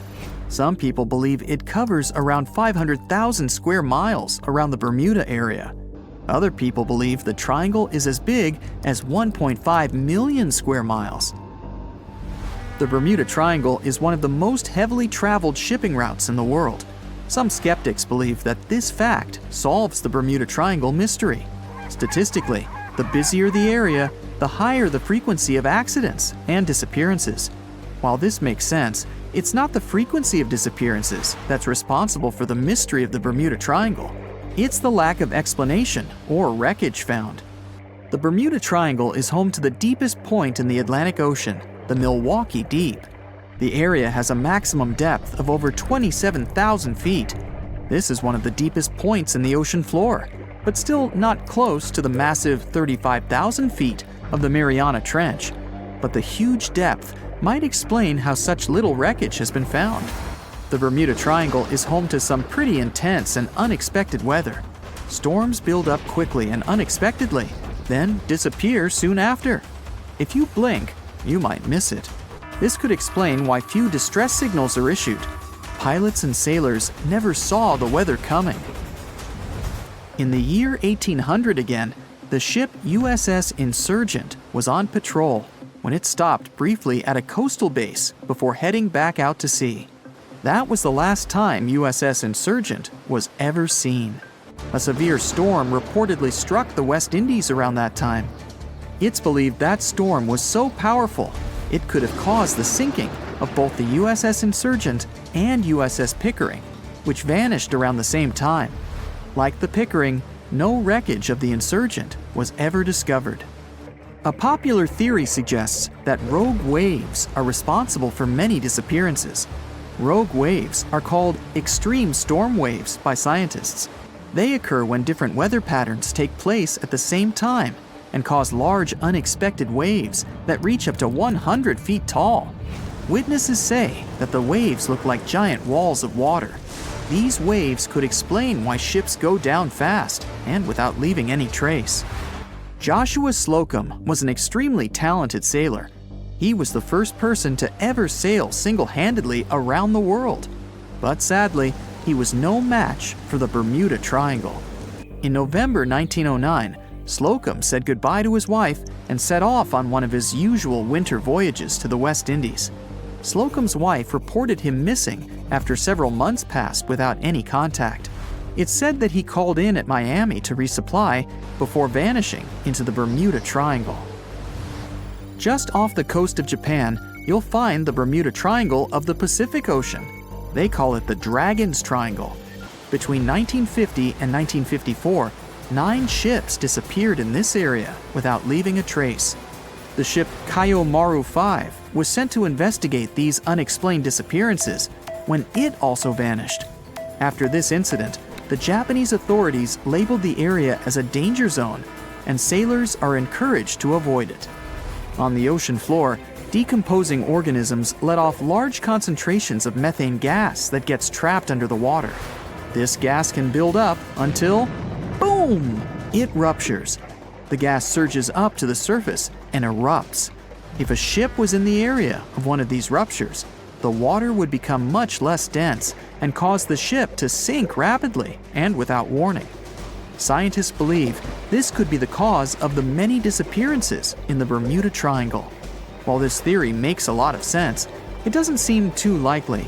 The United States Geological Survey has stated that no large releases of gas are believed to have occurred in the Bermuda Triangle for the past 15,000 years. In July 2015, 2 teenagers disappeared after setting sail off the coast of Florida.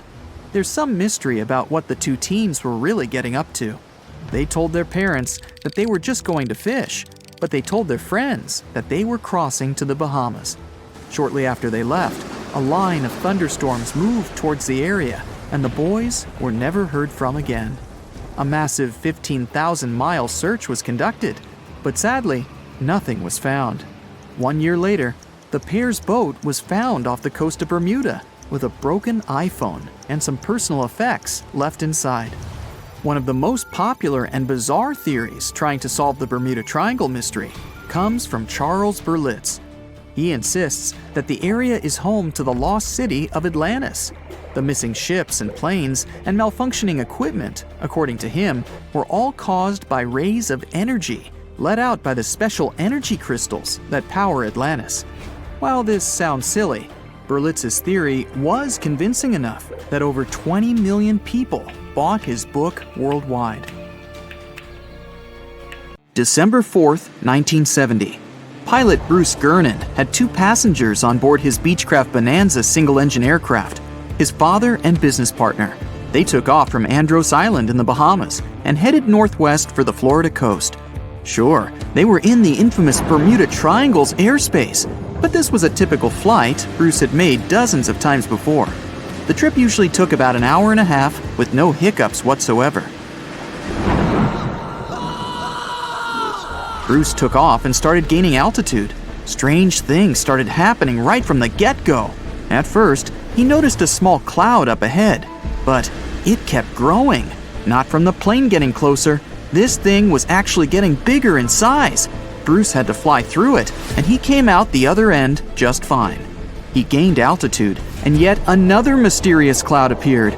This one was massive, and Bruce had no other choice but to fly through it too. At that moment, it got dark as night all around the aircraft. But this wasn't a storm cloud, and it wasn't raining. Bruce was starting to get worried, and then, bam! He saw flashes of white light. Bruce kept flying for another 30 minutes when he realized this was the same cloud he had gone through earlier when he started to climb. But now the cloud was cylindrical, and the plane was flying through its center. It was wide and seemed endless. Bruce thought he could never get out of that trap. But a minute later, he saw light at the end of the tunnel. But all of a sudden, the walls of the cloud tunnel began to narrow. They were closing in on the plane. The navigational instruments started wigging out. The compass was spinning by itself counterclockwise.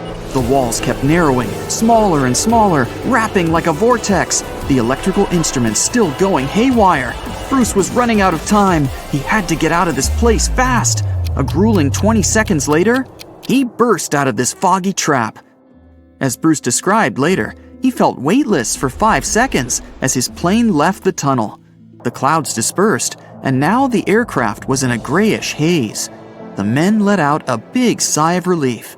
He immediately grabbed the radio and contacted ground control to determine his location. But when the dispatcher looked at the green screen, his face became contorted with confusion. Bruce's plane wasn't on the radar. It was as if the thing was invisible. But then the dispatcher said the aircraft was already in Miami airspace. Bruce was utterly shocked. It just couldn't be true. Remember, the whole trip usually took around 90 minutes, but this time, it took just 47 minutes to get to the destination. His plane didn't magically gain some supersonic speed beyond the model's limited max cruising speed. This was physically impossible. The dispatcher must have made a mistake. But when the clouds parted, Bruce saw that he really was over Miami. The plane landed safely, and it was time to try and solve this mystery. Bruce checked the remaining fuel and his watch. After a short calculation, he He was only more confused. The plane hadn't gone through the amount of fuel it should have. Archive records show that 84 sunspots were recorded that day, as well as a huge solar wind. This would cause disturbances in the Earth's magnetosphere that could throw off the plane's instruments and radars. But so far, no one has been able to explain how the plane got to Miami so fast. Maybe in the future, the truth will be revealed. In the meantime, it remains another mysterious riddle of the Bermuda Triangle.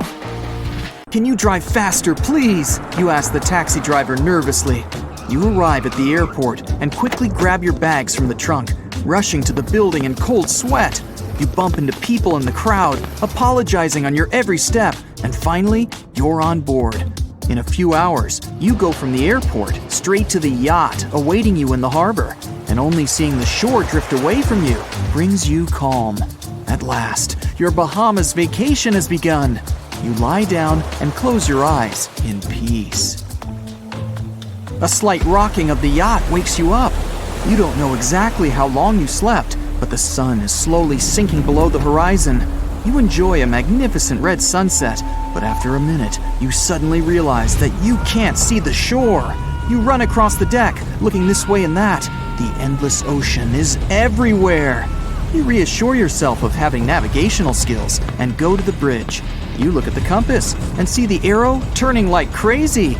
Oh, the Bahamas, the Atlantic Ocean, the compass! Wait a minute. Oh no, you're in the Bermuda Triangle! You've heard a lot of stories about this place. Sea monsters, an extraterrestrial base, time loops, and Atlantis. But what to believe? Try to guess which of the theories about the Bermuda Triangle are true. So, the compass, GPS, and internet on your phone become useless. All electronic stuff isn't working. You can't start the yacht's engine to leave this place. Does this happen in the Bermuda Triangle or not? One of the most popular shipping routes passes through the Bermuda Triangle. Every year, many ships sail here, and since the 19th century, only 50 have disappeared. There are places on the planet where many more ships were gone. And if there were serious problems with navigation in the triangle, then the ships would never sail here. Previously, the compass wouldn't work well in the Bermuda Triangle since the lines of the two poles coincided here, true north and magnetic north. If you fall into this line, your compass will behave strangely. But the magnetic north is constantly shifting, and now it's far beyond the triangle. Your navigation is fine. The electronic stuff is fine too. But the fuel on your yacht ran out since you forgot to turn off the engine. You call the rescuers and they promise to get to you soon. At this moment, a low-frequency noise comes from the depths of the ocean. The sky is twilight and you notice a bright glow coming from the water.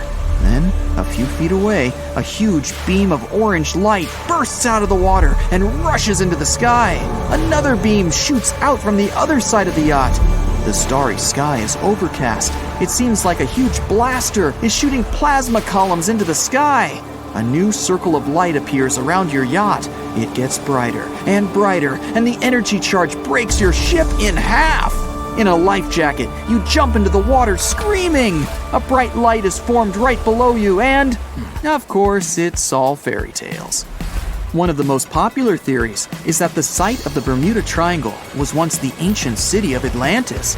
The people who lived there had amazing technologies that have no rivals in the modern world. And among these technologies, energy crystals were the most incredible. They generated energy and fed it to all of Atlantis. The city is sunken, but the crystals continue to work and release rays of energy directly from the sea floor. This legend appeared around the middle of the 20th century. It was the beginning of all the other popular myths about the Bermuda Triangle. You sit in the cabin and wait for the rescuers. The yacht is rocking. A storm is coming. You look out the window to understand how serious it is, but you can't see anything. Something dark and sticky has pressed itself against the glass from the outside. And this something is moving. It's a huge tentacle. They're everywhere, clinging to the yacht from all sides. You hear the ship's planks crack and run out onto the deck. A heavy thunderstorm has come, and a huge squid appears from the water. It wraps its tentacles around the yacht and pulls it down. You can't move out of fear. This is also not true. Gigantic squids do exist, but they swim in all the oceans and aren't able to sink big ships. There's no evidence that the Kraken or other similar monsters live in the Bermuda Triangle's depths. Somewhere, far away on the horizon, you notice a ship. Finally, the rescuers! You sit on the deck, grab a soda, and wait quietly for them. Strangely, their ship is so slow. Then you notice that it's made of wood and has black sails. You can hear shouts and cheers. They're pirates, with eye patches, sabers, and parrots. Yar! They sail closer and throw ropes on the deck of your yacht. No legend says pirates of the last centuries operate in the Bermuda Triangle, or that the Flying Dutchman makes other ships disappear. A popular theory is that ships travel to the distant past or future through a time portal in the Bermuda Triangle. Fortunately, these are all myths, and you're sitting in our reality and still waiting for rescuers. A storm does begin, though. Huge waves shake the ship. You realize the rescuers will not get to you in this weather, so you'll have to wait until morning. You put on a life jacket and hold on tightly to the steering wheel. The storm seems not too strong, but at this moment, to the right of the yacht, you notice a huge wave. It's the size of a 10-story building. The wave appears too quickly and turns your ship over like a feather. The impact is so hard that the yacht turns over twice and remains on the water. The huge wave dissipates as suddenly as it appeared. A second later, a bright light bursts through the clouds. This is not the sun, but a glowing disc. It descends towards your yacht and changes the gravity. Your ship is slowly rising into the air. A loud howl strikes your ears. The glowing disc opens, and you find yourself in a black space. This is also a legend. Spaceships from other galaxies don't abduct people in the Triangle. You're back on the deck during a storm. That huge wave was real, by the way. This phenomenon is called rogue waves. People see them all over the world, and not just during storms. A rogue wave can suddenly appear during a calm sea. Even now, scientists have not fully studied the nature of this phenomenon. Many believe the waves transfer kinetic energy to each other and create a single wave that spits out the charge and becomes unexpectedly huge. Immediately after that, the wave disappears, as the energy has run out. There's no evidence that these waves are often happening in the Triangle. However, the Bermuda region is subject to frequent storms and hurricanes. In such conditions, the rogue can easily appear. The storm is ending. You're glad you managed to survive. You can see the first rays of the sun and hear the water foaming around the yacht. There are no waves. The sea is calm, but the surface of the ocean behaves strangely. It looks like the yacht has been caught in a huge bowl of boiling soup. The boiling is so strong that the ship is rocking wildly. You hold on tightly to the steering wheel, but an especially powerful thrash throws you overboard. Calm down, everything's fine. There's a realistic but unconfirmed theory that says there are methane deposits under the Bermuda Triangle. Sometimes, the gas comes out from below the sea floor and fills the water with huge bubbles that foam the surface. This phenomenon exists, but numerous studies have shown that there's no methane concentration in the Bermuda Triangle. You have already spent almost 24 hours in one of the most mysterious places on the planet and survived. Finally, you see the rescuers. The ship is approaching you. People take out canisters of fuel to refill your yacht. But at this moment, you see a huge fin the size of a sailboat. And then, a huge shark jumps out of the water. Its jaws are filled with hundreds of sharp teeth, as big as an adult's palm. The shark pounces on your yacht and pulls it to the bottom. Okay, that's not true either. In fact, there's not even such a myth about the megalodon swimming in the Bermuda Triangle. If you draw up a map, trace a line connecting the island of Bermuda, Puerto Rico, Miami, and back to Bermuda, what do you get? The infamous Triangle, known for swallowing thousands of ships and aircraft over the centuries. But there's a new mystery to this already enigmatic place. Something's lurking deep in the waters below, and it's leaving bizarre clues of its existence. Splash! Your submarine hits the water surface. You descend 100, 1,000, 2,000, 3,000 feet. It's getting darker. The sub's walls creak as the pressure grows. over 1400 psi. It's like the weight of a grand piano squeezing every square inch of your body from all sides. You've made it to your destination. All that's left is to spot the beast. Just in time, among the black void, you see a bright green glow off in the distance. It's getting closer. As it approaches, it gets bigger. This is it! The creature that's been leaving strange circular markings on fish, dolphins, whales, and even other sharks.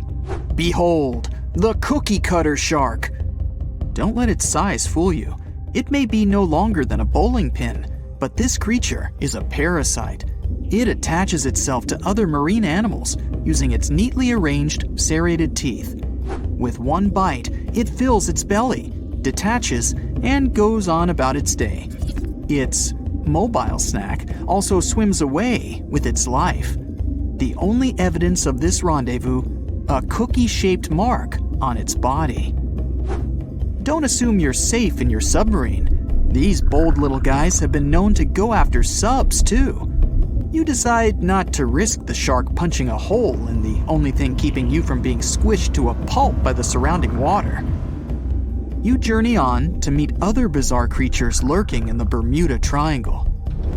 At twice the depth, you'll find the dragonfish. Unlike other deep water inhabitants, these things produce light in the infrared range. Blue and green is what other fish stick to. This gives the dragonfish a huge advantage. It provides itself with light that other marine dwellers just can't perceive. Things that want to eat the dragonfish can't detect this light, as well as the critters the dragonfish likes to feed on. A truly unique deep-sea dweller is the vampire squid. Neither vampire nor squid, or octopus, this thing is a unique species of its own. It has the largest eyes compared to body size of any animal on the entire planet. When the vampire squid feels threatened, it curls its arms up and around its body. Essentially, the thing turns itself inside out. Another animal to avoid down here is the terrifying bobbit worm. It buries itself in the sea floor, leaving a small part of its body out. It waits for dinner time with its pincer-like mouth parts open. What's on the menu? Other worms and fish that can be 7 times bigger than the bobbit. It uses its 5 antennas to sense when lunch is close enough to snap. In an instant, the worm launches forward and grabs its lunch with its mouth parts. It's not done yet. Once it's got its jaws locked onto its lunch, the worm injects it with venom and pulls it down into the burrow to feast. One of the deepest trenches in the Bermuda Triangle is the tongue of the ocean. This is also the secret breeding grounds of tiger sharks. You'll instantly recognize them thanks to those darker gray tiger stripes on their sides. They're the second largest predatory shark species after the great white. And with a big size comes a big appetite. Marine mammals, smaller sharks, stingrays, and green turtles are all on the menu. If you ever come face to face with a tiger shark, hopefully not, remember this: you can tell the fish's age by looking at its stripes. They fade over time, so the younger the shark, the more pronounced its stripes. There's plenty of zooplankton in the Bermuda Triangle. These are, usually, small organisms that are essential to the ocean's food chain. But get this, if nothing ate them and they were left to grow out of control, zooplankton would cover the entire world in layers and layers in just 4 months. Oh, and the largest type of zooplankton is the jellyfish. Jellyfish were around long before dinosaurs. You probably know your body is 60% water. A jellyfish is 95%.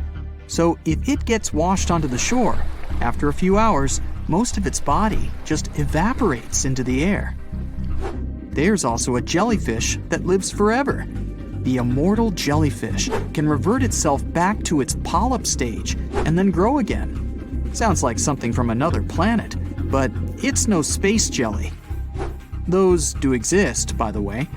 Back in the 1990s, NASA raised jellyfish in space to see what zero gravity does to them.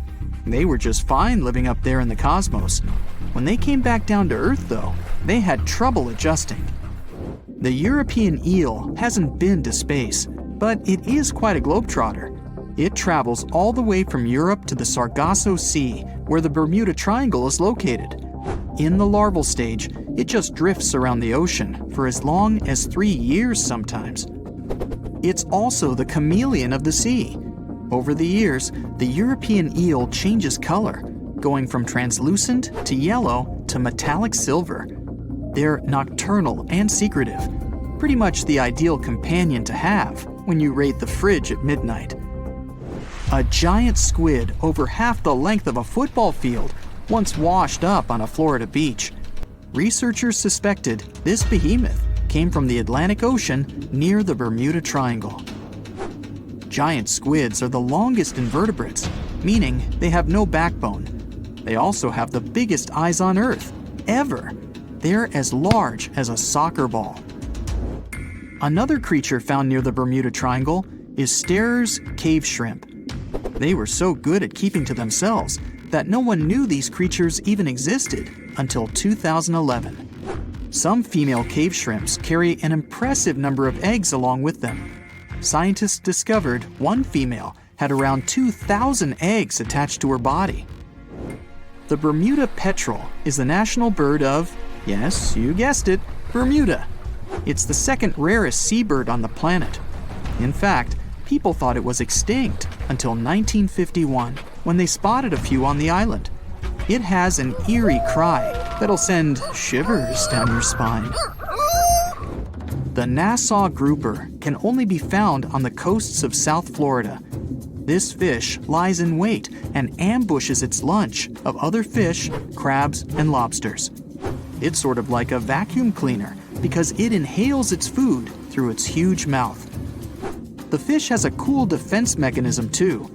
Like the chameleon, it changes color when it feels it's in danger.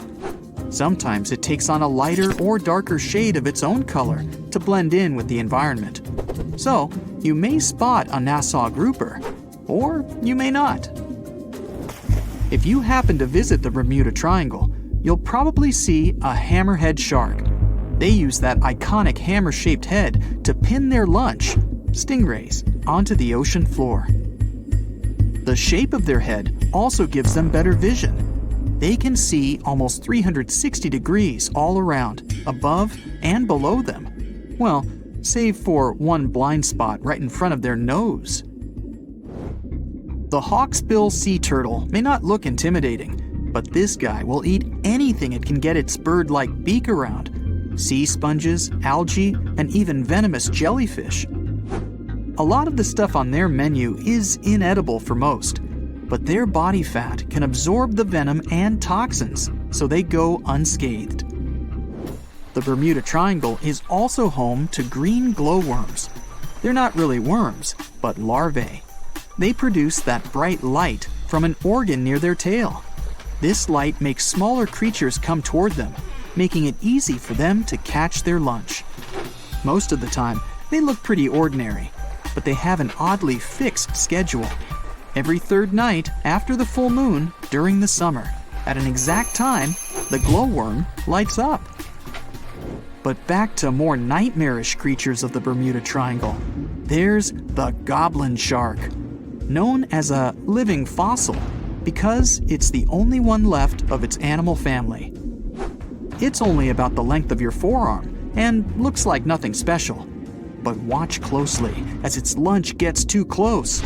Boom! The shark's jaw shoots out of its mouth and grabs onto the unlucky creature.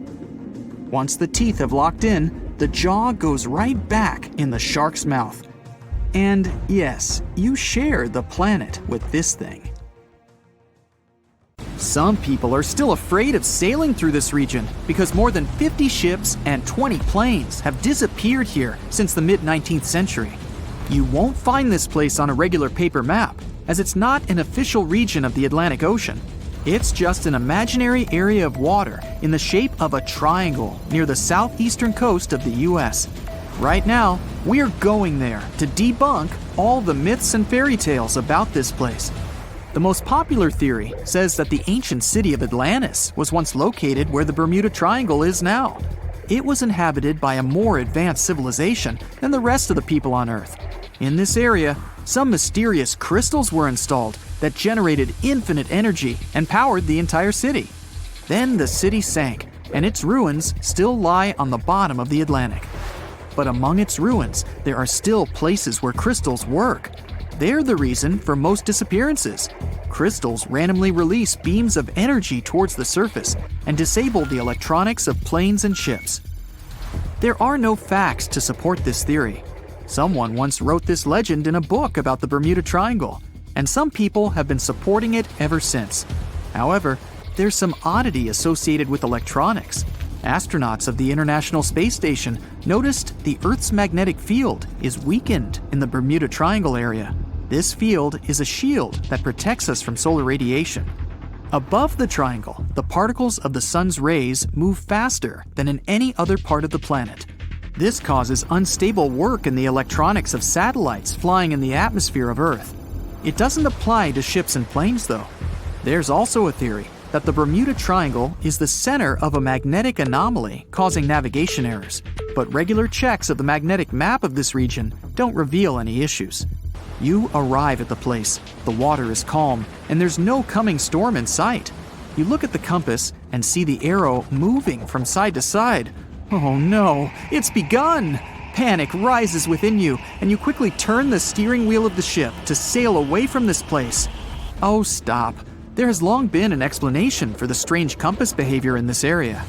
The Bermuda Triangle is one of the rare places on the planet where true north and the magnetic one are in the exact same direction. True north is the geographic north pole of our planet. Magnetic north directs to the north magnetic pole, which constantly wanders around the Earth.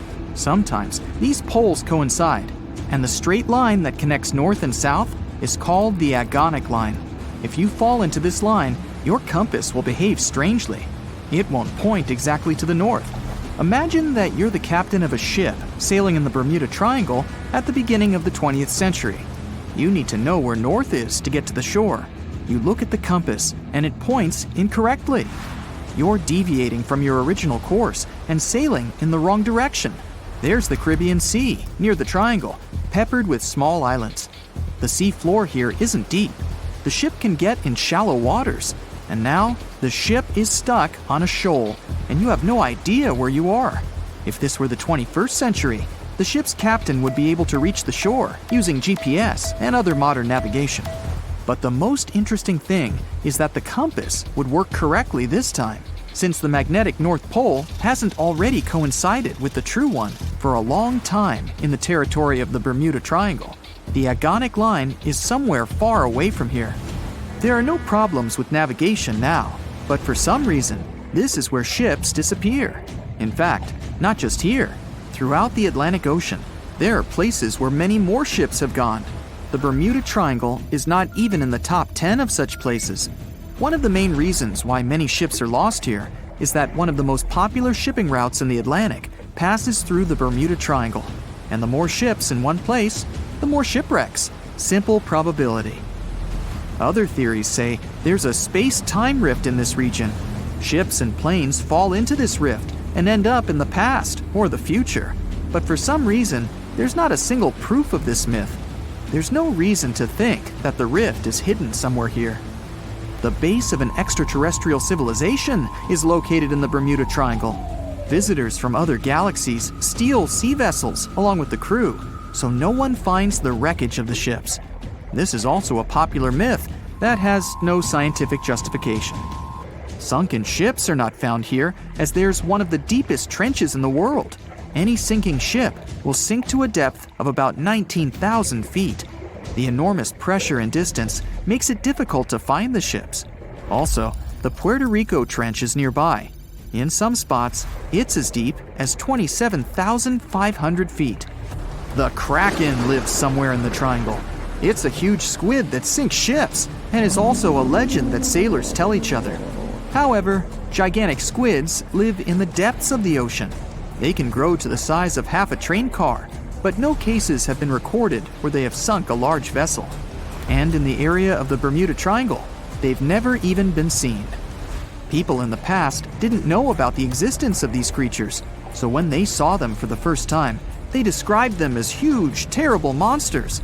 Giant squids are some of the most elusive creatures on Earth, and scientists had to use sonar equipment to find them. They don't like to leave the dark depths and are likely to be afraid of the sound of any ship. A more realistic hypothesis about the mystery of the Bermuda Triangle is methane. Large deposits of this gas can be found under the seafloor of this region. From there, methane is released into the water. It takes the form of huge bubbles that quickly rise to the surface. Then, the gas makes the water almost boil, creating waves that sink ships. The theory is quite realistic, but numerous studies still haven't confirmed the presence of an increased concentration of methane in the region. Last time this phenomenon occurred was 15,000 years ago. Another credible theory implies the appearance of rogue waves. Imagine a clear, calm sea without wind. Suddenly, you hear a loud hum. In just a few seconds, a huge wave, 100 feet tall, appears from the calm surface and falls on your ship. Some scientists believe rogue waves are created by a surface sea current colliding with a strong headwind. There's a version claiming the wave is born because of the collision of warm and cold currents. But the most interesting theory says the waves are formed by kinetic vampirism. Under certain natural conditions, waves can exchange kinetic energy. And among all the waves, there will be one, the vampire, that gets the energy of all the others. When it accumulates enough energy, the vampire wave spills it out. This explains the force of the impact and its sudden disappearance. This phenomenon is observed in all the waters of the world's oceans, but there's no evidence that it occurs most often in the Bermuda Triangle. If rogue waves appeared there, it was not during a calm. A restless sea is the main reason for ship disappearances in the Bermuda Triangle. Severe storms and hurricanes are a frequent thing there, because the Bermuda Islands is an area of high pressure that diverts thunderstorms towards the triangle. Huge waves simply overturn ships, and thunder and lightning flashes disable planes' electronics. There's nothing mysterious about this. Storms and ship disappearances occur in all oceans, but a lot of legends were made exactly about the Bermuda Triangle. It all started in the middle of the 20th century when a book was published that tells us that Atlantis lies in the waters of the triangle. No proof was given, but people liked this mysterious theory so much, they began to build upon it. They started making documentaries about it and writing new books. Each material devoted to the fantastic nature of the triangle was based not on facts, but the theories of other written books and films. And when a topic is popular, you can make money on it. Readers enjoy it, and authors are rewarded. The moon shines brightly and illuminates the black water of the ocean. Thick fog descends on it in ominous silence. Then, it's suddenly broken by the creaking of wooden boards, followed by a rippling of the waves. Through the fog, you see the outline of an old, large ship. Its hull is rusty, and a strange cold is coming from it. But the most unsettling thing is that there's no one on the deck. The ship sails without a crew. No, this isn't a mythical Flying Dutchman, but a very real ghost ship. September 2nd, 2019. The British Royal Navy's ice patrol ship, called the HMS Protector, sails through the calm waters of the Atlantic Ocean. The time is 11 p.m. Some of the ship's crew are on deck, while others are sleeping in their cabins. The captain steers the ship and looks straight at the horizon. The sky is lit up by an orange twilight, and clouds float in the distance. Suddenly, against this beautiful landscape, one of the sailors notices the black silhouette of an unknown ship. The captain slows down and steers the ship a little closer to the mysterious vessel. This is an old cargo ship, 250 feet long. Attempts to contact the crew members lead to nothing. It seems the unknown boat is floating in the ocean by itself. There's no one on board, at least, no one alive. The deck of the ship creaks from rocking on the waves. The sun sinks below the horizon, and it gets dark. The ship looks terrifying. British sailors don't dare to climb on that strange deck. They take a photo, post it on the internet, and sail away. Many people on the internet will assume the sailors met a real ghost ship. 5 months later, we're in the village of Ballycotton in County Cork, Ireland. A local leaves the house early in the morning to go for a daily run. Music in his headphones, fresh cool air, and a scenic route are ideal conditions for a good workout. The jogger runs along the road on the coast of the Celtic Sea. There was a strong storm last night, and now the sea looks calm. The man runs along the top of a low cliff and notices a huge vessel. An old rusty cargo ship 250 feet long lies on the beach, right among the rocks. No people on board. It seems the ship has been here for ages, but the local is sure this vessel wasn't here yesterday. A little later, it turns out this is the same ship that the sailors from the HMS Protector saw 5 months ago, thousands of miles from this place. The cargo ship, called the Alta, was built in 1976. Nobody knows who used it all this time and for what purposes. It's only known that in 2017, the ship was purchased by a new owner and marked with the flag of Tanzania. It's important to say that almost all cargo ships are equipped with AIS, Automatic Identification System, which is needed to track ship movements in the ocean. Since 2015, something strange started happening with the Alta's AIS. The ship disappeared from the satellites, then reappeared again. Over the past few years, this ship had changed several names and flags. It's not surprising that its AIS shut off and turned on numerous times. It's said that some of those who disable AIS on their ships do so to hide outlaw activities. The ship's captain, whoever it was, clearly didn't want to show the Alta's movements. As AIS showed in 2017, the ship had sailed near Greek port cities. The Alta made 12 stops in 3 such cities in different parts of Greece. Then, the AIS signal disappeared, and 10 months later, the Alta reappeared near the northern coast of Africa, 1,200 miles from Greece. In September of 2018, the ship was sailing about 1,400 miles southeast of Bermuda, and at that time, the crew members started having problems. There were 10 people on board the Alta. On September 19th, the ship's engine failed right in the middle of the Atlantic Ocean. The nearest shore was very far away. The ship began to drift. As days passed, the crew couldn't fix the vessel. Food supplies were running low. The crew started to panic and tried to contact someone. The situation got worse as a strong hurricane was approaching the place where the ship broke down. Crew members contacted the U.S. Coast Guard.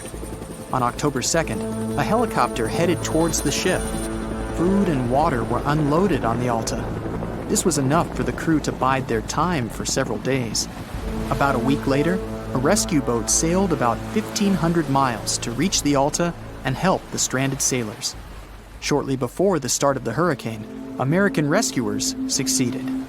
The entire crew of the wrecked ship was taken to Puerto Rico.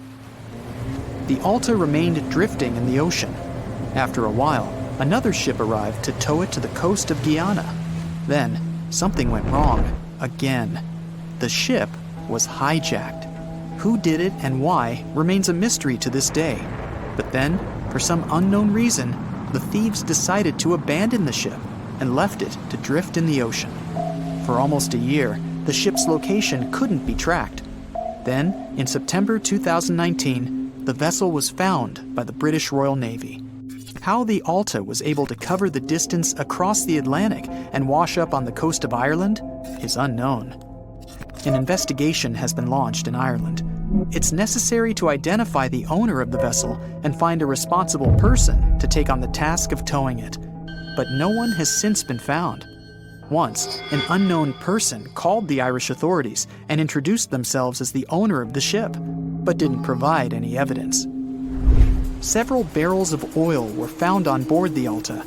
To dismantle the ship, the Irish authorities will need to spend about 10 million euros. Local residents are annoyed by the wreck too. Corroding metal is bad for the environment, and kids have already snuck on board and posted a video on the internet from inside the abandoned ship. The further fate of the Alta remains unresolved. It's still lying there. That ship sailed in the ocean for just 2 years. Now imagine if some other managed to drift for 38. In all that time, no one could catch this ship, and people still seek it. That vessel is called the SS Beichimo.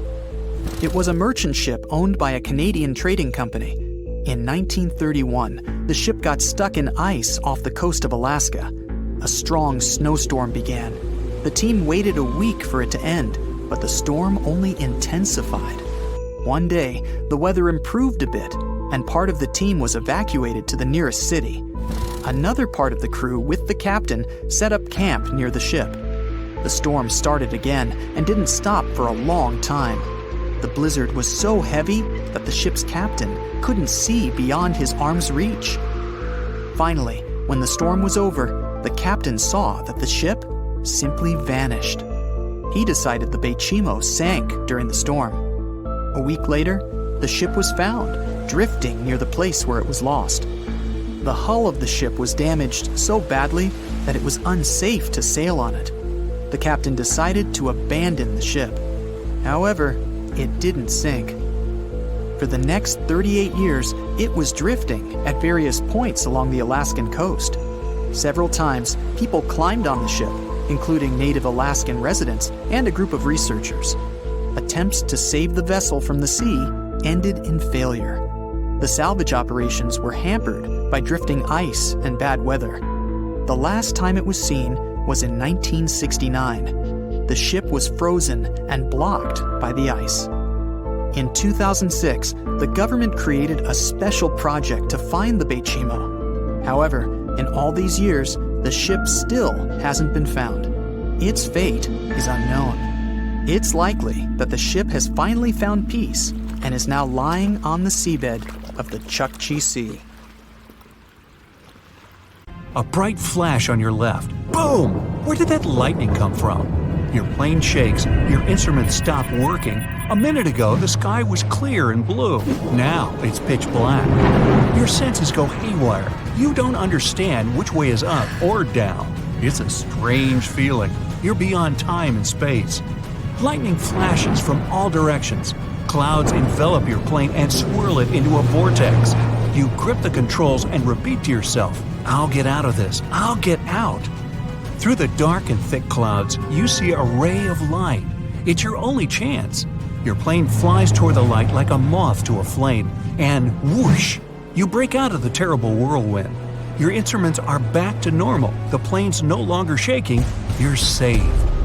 That's how pilots who faced the Bermuda Triangle anomaly describe their experiences. Well, at least on TV shows. The huge chunk of ocean between Miami, Bermuda, and Puerto Rico remain the planet's most mysterious area. But it's not alone. Alaska has its own triangle. Since the late 80s, 16,000 people have disappeared there. Eyewitnesses to the Bermuda Triangle anomaly talk about thick fog, lightning, balls of light, and hallucinations. In Alaska, everything's a bit more complicated. People, planes, ships, they just disappear without a trace. There's no one around to tell us what it felt like. In 1950, a plane took off from Anchorage, Alaska, headed for Great Falls in Montana. It was carrying 8 crew members and 36 passengers. 2 hours after the start of the flight, the captain radioed in that everything was fine. Then, silence. The 100-foot-long plane seemed to evaporate into thin air. 85 aircraft and around 7,000 people searched for the plane. No trace. Not even a screw, bolt, nothing. That plane mystery made the Alaskan Triangle famous. If you look on a map, it's a wild and mostly unpopulated zone that passes near Anchorage, Barrow, and Juneau. If you connect the dots on a map, you get an epic triangle. You can fit the whole state of Oregon in it twice. If you read around, you'll find a bunch of major areas on the planet where weird stuff keeps happening over land, sea, desert, and jungle. Scientists have many questions about these places. They all have extreme electrical and magnetic anomalies. Planes and ships disappear in them. People hear stuff, see stuff, and here's some of them. China's Black Bamboo Valley looks like a Hollywood set for a seriously scary movie. Here, everything's creepy and mysterious. Ha, perfect. Imagine a bamboo forest that stretches up 130 feet. The green plants live extremely close to each other and barely let in any sunlight. A strange fog hangs in the air. Where it comes from and why it's always there, no one knows. And the mysteries don't end there. For centuries, people have disappeared in the vast forest.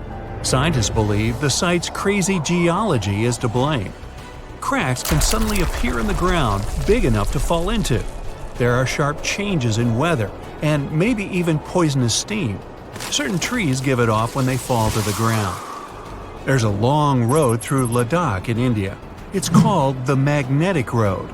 It slopes upwards and seems to violate the laws of gravity. Here's what happens. You drive to the foot of the hill, turn off the engine, and get out of the car. The car starts rolling uphill up to 12 miles per hour. Why does it happen? Theory 1. The hill has an incredibly strong magnetic pull, and it attracts cars once they get too close. The Indian Air Force supposedly avoids flying over it to avoid any interference with their equipment. Version 2. It's all just an optical illusion. The hills around it seem to fade into the horizon. It looks to us like the road is sloped up, but it's actually not. Huge Lake Michigan looks more like a sea than a lake. And over the past 400 years, 6,000 ships have disappeared in it. Why does it happen? The lake has its own mysterious triangle, and there are actually more unsolved mysteries here than in the famous Bermuda Triangle. In 1950, Flight 2501 disappeared over the lake, en route from New York to Minneapolis. The fate of the 3 crew members and 55 passengers remains unknown. In 2007, an underwater archaeology professor was surveying the bottom of Lake Michigan. He found stones arranged in a circle 40 feet down from the surface. They kind of looked like Stonehenge in England, but why were they at the bottom of a lake? Who put them there? Archaeologists found a carved pattern on one of the stones. Its outline resembles a drawing of an animal. Now, that's not unusual, except that this particular animal, which looks like a mammoth, was probably carved around 10,000 years ago. Sleep is very difficult for the Venezuelan locals who live near Lake Maracaibo. Right at the place where the Catatumbo River flows into the lake, there are huge electrical storms that can go up to 10 hours long.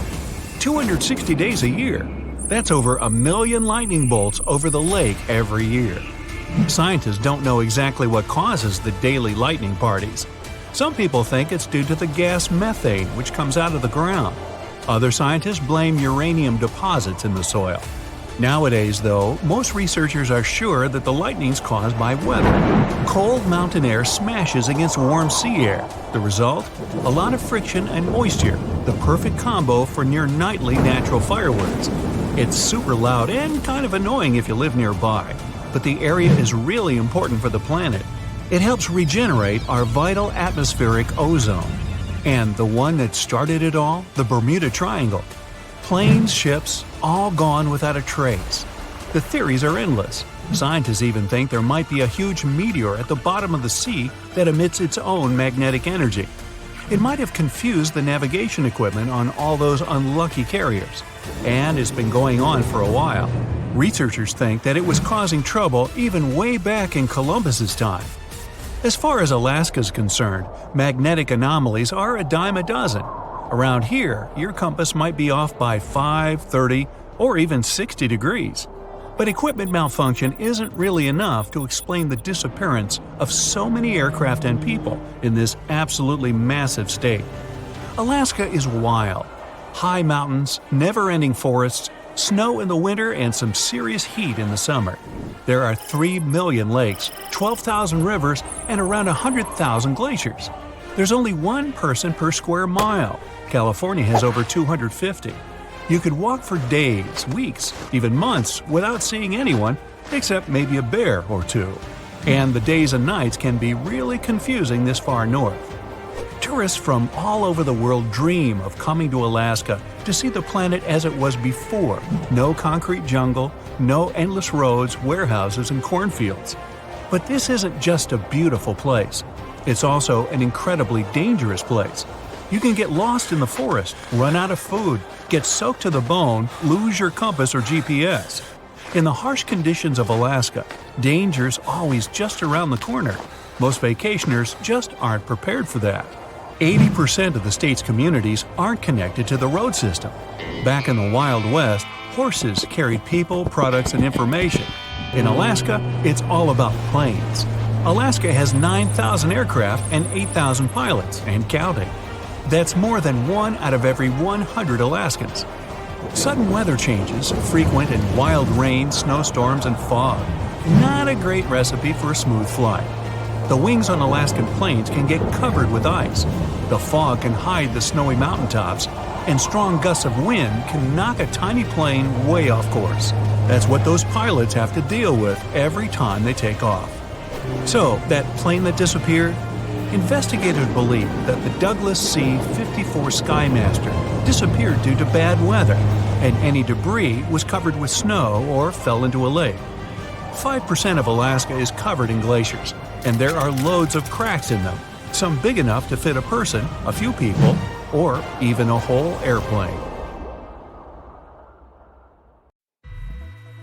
Oh, hey there! Today you're going on a round-the-world trip.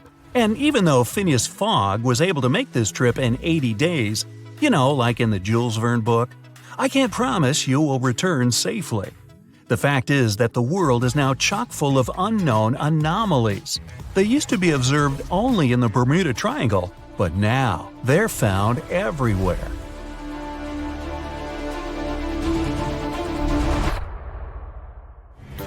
We start the journey from New York, and our first destination is Los Angeles. The best way to get there is by plane. But while even an ordinary plane is designed to withstand severe storms, yours is special. Your very own Iron Eagle has a reinforced hull, an enlarged fuel tank, and a rescue capsule that will ensure your survival in an emergency. Okay, you take off into clear sky. White clouds, bright sun, and no turbulence at all. But suddenly, this piece is shattered by strong winds, black clouds, and bolts of lightning. One cloud looks especially sinister.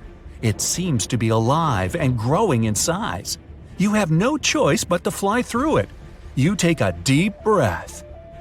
As soon as you fly in there, everything plunges into absolute darkness. You can only see white flashes. They brightly illuminate black clouds for a couple of moments, but are nothing like lightning. The turbulence is increasing, and you can hardly hold the controls on your hands. Suddenly, the cloud begins to change its shape. It gradually forms some kind of tunnel, and you fly dead center of this ring. But now, the tunnel walls begin to close down on you. The only way out is to fly to the light at the end of the tunnel. So you increase thrust and focus. All the electronics of the plane are squeaking and warning of the danger. The engine is at its limit. You're sweating from tension. The walls of the tunnel almost touch the wings of the plane, and you did it! You left this dark cloud just at the very last moment. You can exhale with relief. Now you're in a dense gray fog. You don't see a gap in it for miles around. Your radar is malfunctioning and can't show you where you are. It's time to contact ground control and determine your location. And when you hear the ground control's reply, your eyes become like bowling balls in surprise. Turns out you're already in Los Angeles airspace. What? But this is just impossible. Usually this trip takes about 5 hours. But now you've traveled about 2,500 miles twice as fast. To understand this, we need to open an encyclopedia of Bermuda anomalies. It's quite popular among travelers today. You flick through to the chapter of time travel, and here it is.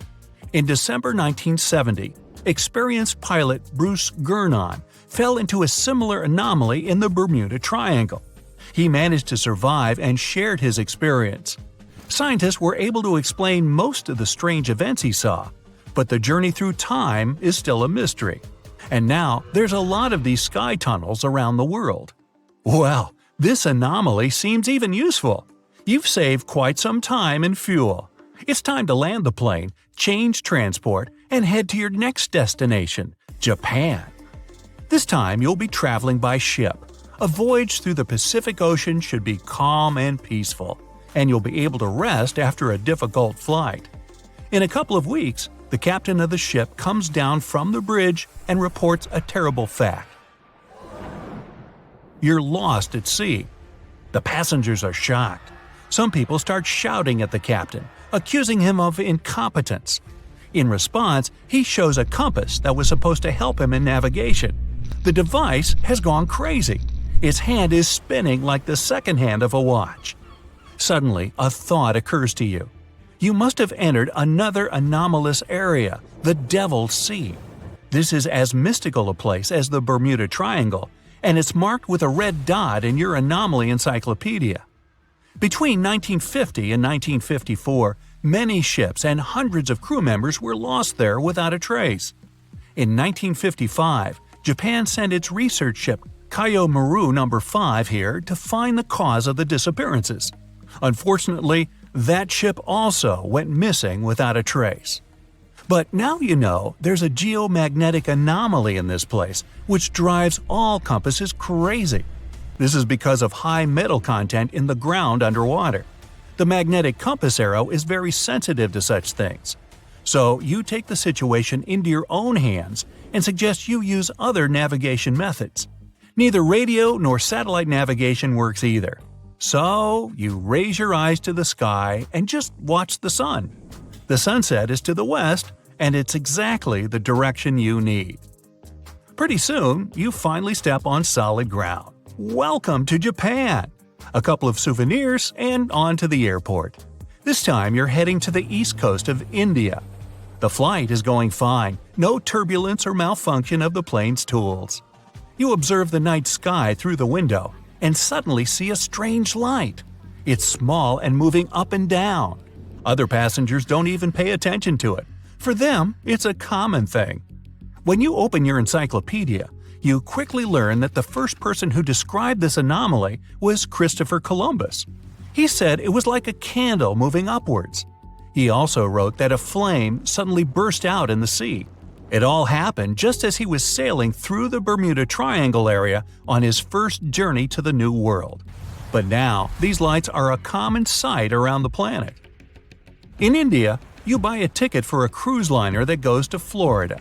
This route is popular among tourists as it goes through many interesting anomalies. It's more of sightseeing now. The first of them is a ghost ship. The hunt for it lasted for weeks. Each time the cruise ship got close to the ghost, a thick fog fell on the water. Tourists stood on viewing platforms and looked for the mast of the ship in the distance, but it appeared and disappeared like a shark fin. Finally, you manage to get closer to the ship, but everyone is asked to stay on board the liner and not attempt to come aboard the ghost ship. All tourists know the sad story of when this ghost was first found. In 1880, the Ellen Austin found a drifting schooner in thick fog. The captain sent a few people to scout there. They found a lot of valuable cargo and personal belongings of the crew, but there was no trace of other people. It looked as if the entire crew of the ghost ship simply disappeared. The captain of the Ellen Austin decided to tow the ghost to the port to sell its cargo.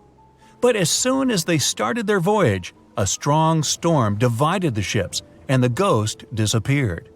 The crew spent several days looking for it. They managed to find the schooner again, but the prize crew on it was gone, just like the original crew of the ghost ship. So you continue your journey, and after a while, you enter the most mysterious place on the planet, the Bermuda Triangle itself. This zone is considered the birthplace of all anomalies. All the tourists gather on one side of the ship. The place they're looking at is like a giant bubble bath. The captain of the ship makes an announcement. Any kind of open fire is strictly prohibited here. This anomaly is in fact a source of natural gas. Methane bubbles burst out of the Earth's crust and rise to the top. These deposits are responsible for the loss of many ships. Of course, if you light a match next to such bubbles, well, kaboom! The last stretch of the journey from Florida to New York will be very intense. There are extreme weather changes in this area. For the moment, the sun is shining and there is no wind at all. But in a second, there's a sudden strong storm. Lightning strikes literally every second, and the sky is completely covered with black clouds. And in another minute, the sun's rays disperse the clouds and the storm ends. This is another anomaly caused by the Gulf Stream current. Huge masses of warm air meet with colder ones. This provokes instant weather changes and violent storms.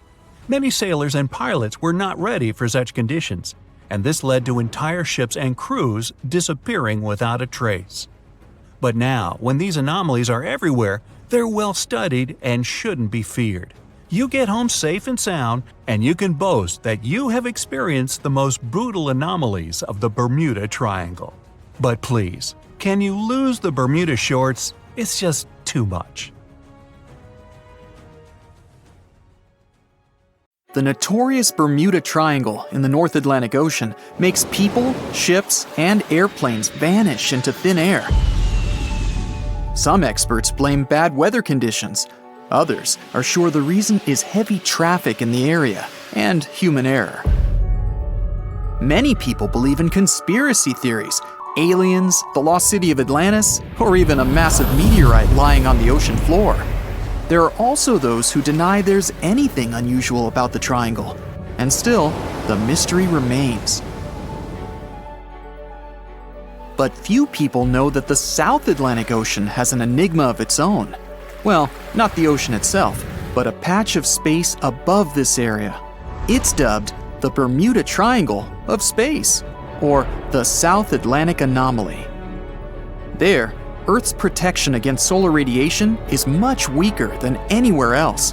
When spacecraft get into this region, all kinds of serious problems occur to them.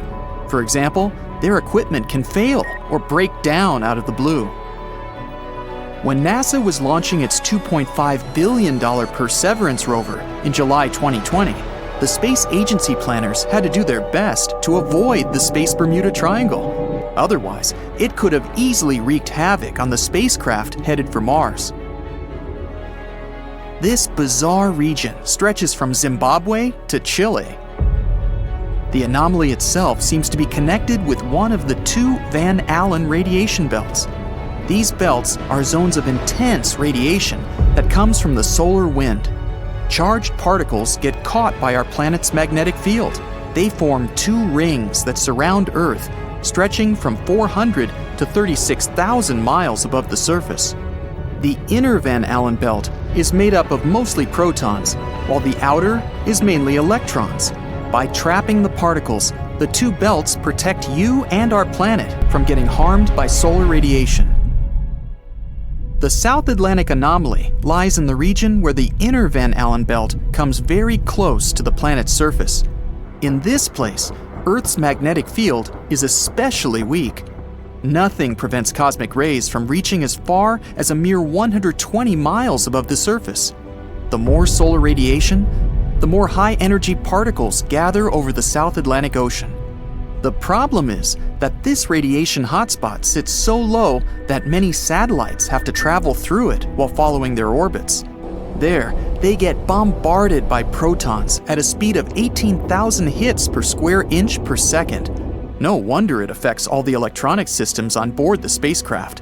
For example, the Hubble telescope passes through the Space Bermuda Triangle more than 10 times a day, and it can't collect information when it's in that region.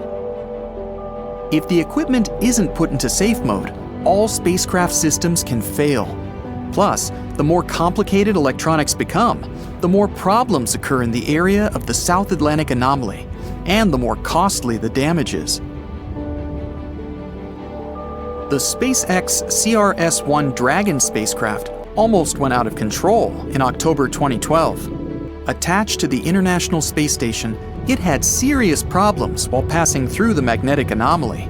Luckily, those issues were short-lived. In March 2016, the Japan Aerospace Exploration Agency lost contact with its satellite Hitomi. It was launched about a month before to study processes happening in the universe. Later, it was found out that the spacecraft had broken into pieces and crashed down to Earth. One of the motion sensors reported that the satellite was rotating, but in reality, it was stable. When the control system tried to prevent the unwanted and non-existent spin, the spacecraft fell to pieces. This accident cost almost $280 million and 3 years of preparation. But returning to the Earth's magnetic field, why is it weaker above the South Atlantic Ocean? Rather than being a perfect sphere, our planet bulges in the middle. If you measured Earth's diameter at the equator, it would be 27 miles wider than the pole-to-pole one. In the areas where there's a dip, charged particles from space can get closer to our planet's surface. The magnetic field is created when liquid metals flow in our planet's outer core. This generates electric currents and also gives Earth its south and north poles. But these poles aren't constant because our planet's magnetic field is constantly shifting. Sometimes it's getting weaker, and at other times, it's growing stronger. Right now, the Earth's magnetic field is weakening. This process started more than 1,000 years ago. Scientists don't deny that one day, Earth's magnetic poles might flip. Then, the North Pole will become the South, and vice versa. Such a phenomenon has been happening all the way throughout the history of our planet. The last time, it occurred around 780,000 years ago. Experts are still unsure if such a flip is going to happen this time. After all, it's not an instant change. This long process can even reverse all of a sudden. Something like that happened 40,000 years ago. At that time, Earth was really close to renaming its north magnetic pole to the south. But that brisk event turned out to be not a full reversal. While scientists were trying to figure out how long the South Atlantic anomaly had been around, they made a curious geological discovery. It showed what our planet's magnetic field looked like several thousand years ago. The Bantu people were a tribe of ancient Africans who lived about 1,000 years ago in the region of the Limpopo River Valley. Nowadays, this area is inside the South Atlantic anomaly. Bantu people had an odd ritual. During droughts, they burned their own clay huts. They hoped such a sacrifice would make it rain. But when clay burned at high temperatures, the magnetic minerals in it aligned with Earth's magnetic field. That's why when the substance cooled down, the minerals showed the planet's magnetic field pattern. It helped the scientists learn that the process of the weakening of the magnetosphere started long ago. The clay patterns even specified certain periods of time when the process was especially active: 400 to 450 CE, 700 to 750 CE, and 1225 to 1550 CE. Even better, the researchers likely found the answer to the mystery of the space Bermuda Triangle. They noticed there was something unusual about the boundary lying between our planet's silicate mantle and its liquid iron-nickel outer core. This region is almost 1,800 miles beneath Earth's surface, and that's where a huge reservoir of super dense rock sits. Some experts state that the thing might be tens of millions of years old and thousands of miles wide. It's not 100% clear how a rock, even if it's that big, can interfere with the magnetic field of the entire planet. It might be because it's located right between Earth's boiling outer core and the mantle, which is much stiffer and cooler. The enormous boulder might be disturbing the layer of iron, and it's the very thing that helps to form our planet's magnetic field. Whatever the reason is, exactly under Africa, the magnetic field is reversed, and that's what's likely to cause the anomaly that affects spacecraft. At first, the scientists thought their discovery meant the magnetic field was about to flip again. If it was true, our planet would go through several catastrophic events. The continents would start to lurch in different directions. It would trigger catastrophic earthquakes, lead to the disappearance of many species, and provoke climate changes. Luckily, there's no evidence that the consequences of the pole reversal would be that bad. Even better, it might not happen at all. After more research, it became clear that the Bermuda Triangle of space isn't a sign of an upcoming pole reversal. The events taking place under the continent are more likely to be part of a bigger scale pattern. But the South Atlantic anomaly is scary enough on its own. If this area keeps growing, it'll cause problems not only in space, but also on Earth. Computers and other electronic equipment will fail or stop working altogether. Right now, the radiation is less intense in the lower layers of the anomaly than in its upper part. But over the past 150 years, the magnetic field in the region has lost more than 15% of its strength. It doesn't mean Earth will be left unprotected from the sun's radiation in the nearest future. Experts are sure this won't happen for at least another billion years. Plus, some kind of magnetic field always existed during the times of the magnetic poles reversal, even though it was weaker and more complicated than the modern one. Not a lot of people have heard of this mysterious body of water named after famous English explorer Sir Francis Drake. Even though Drake himself never sailed through these waters, one of his ships did pass near this location and discovered a connection between the Atlantic and Pacific Oceans. That's how the area got named the Drake Passage in 1578. Soon enough, the passage became known for some mysterious disappearances. It got the reputation of being the roughest and most unpredictable stretch of water in the world.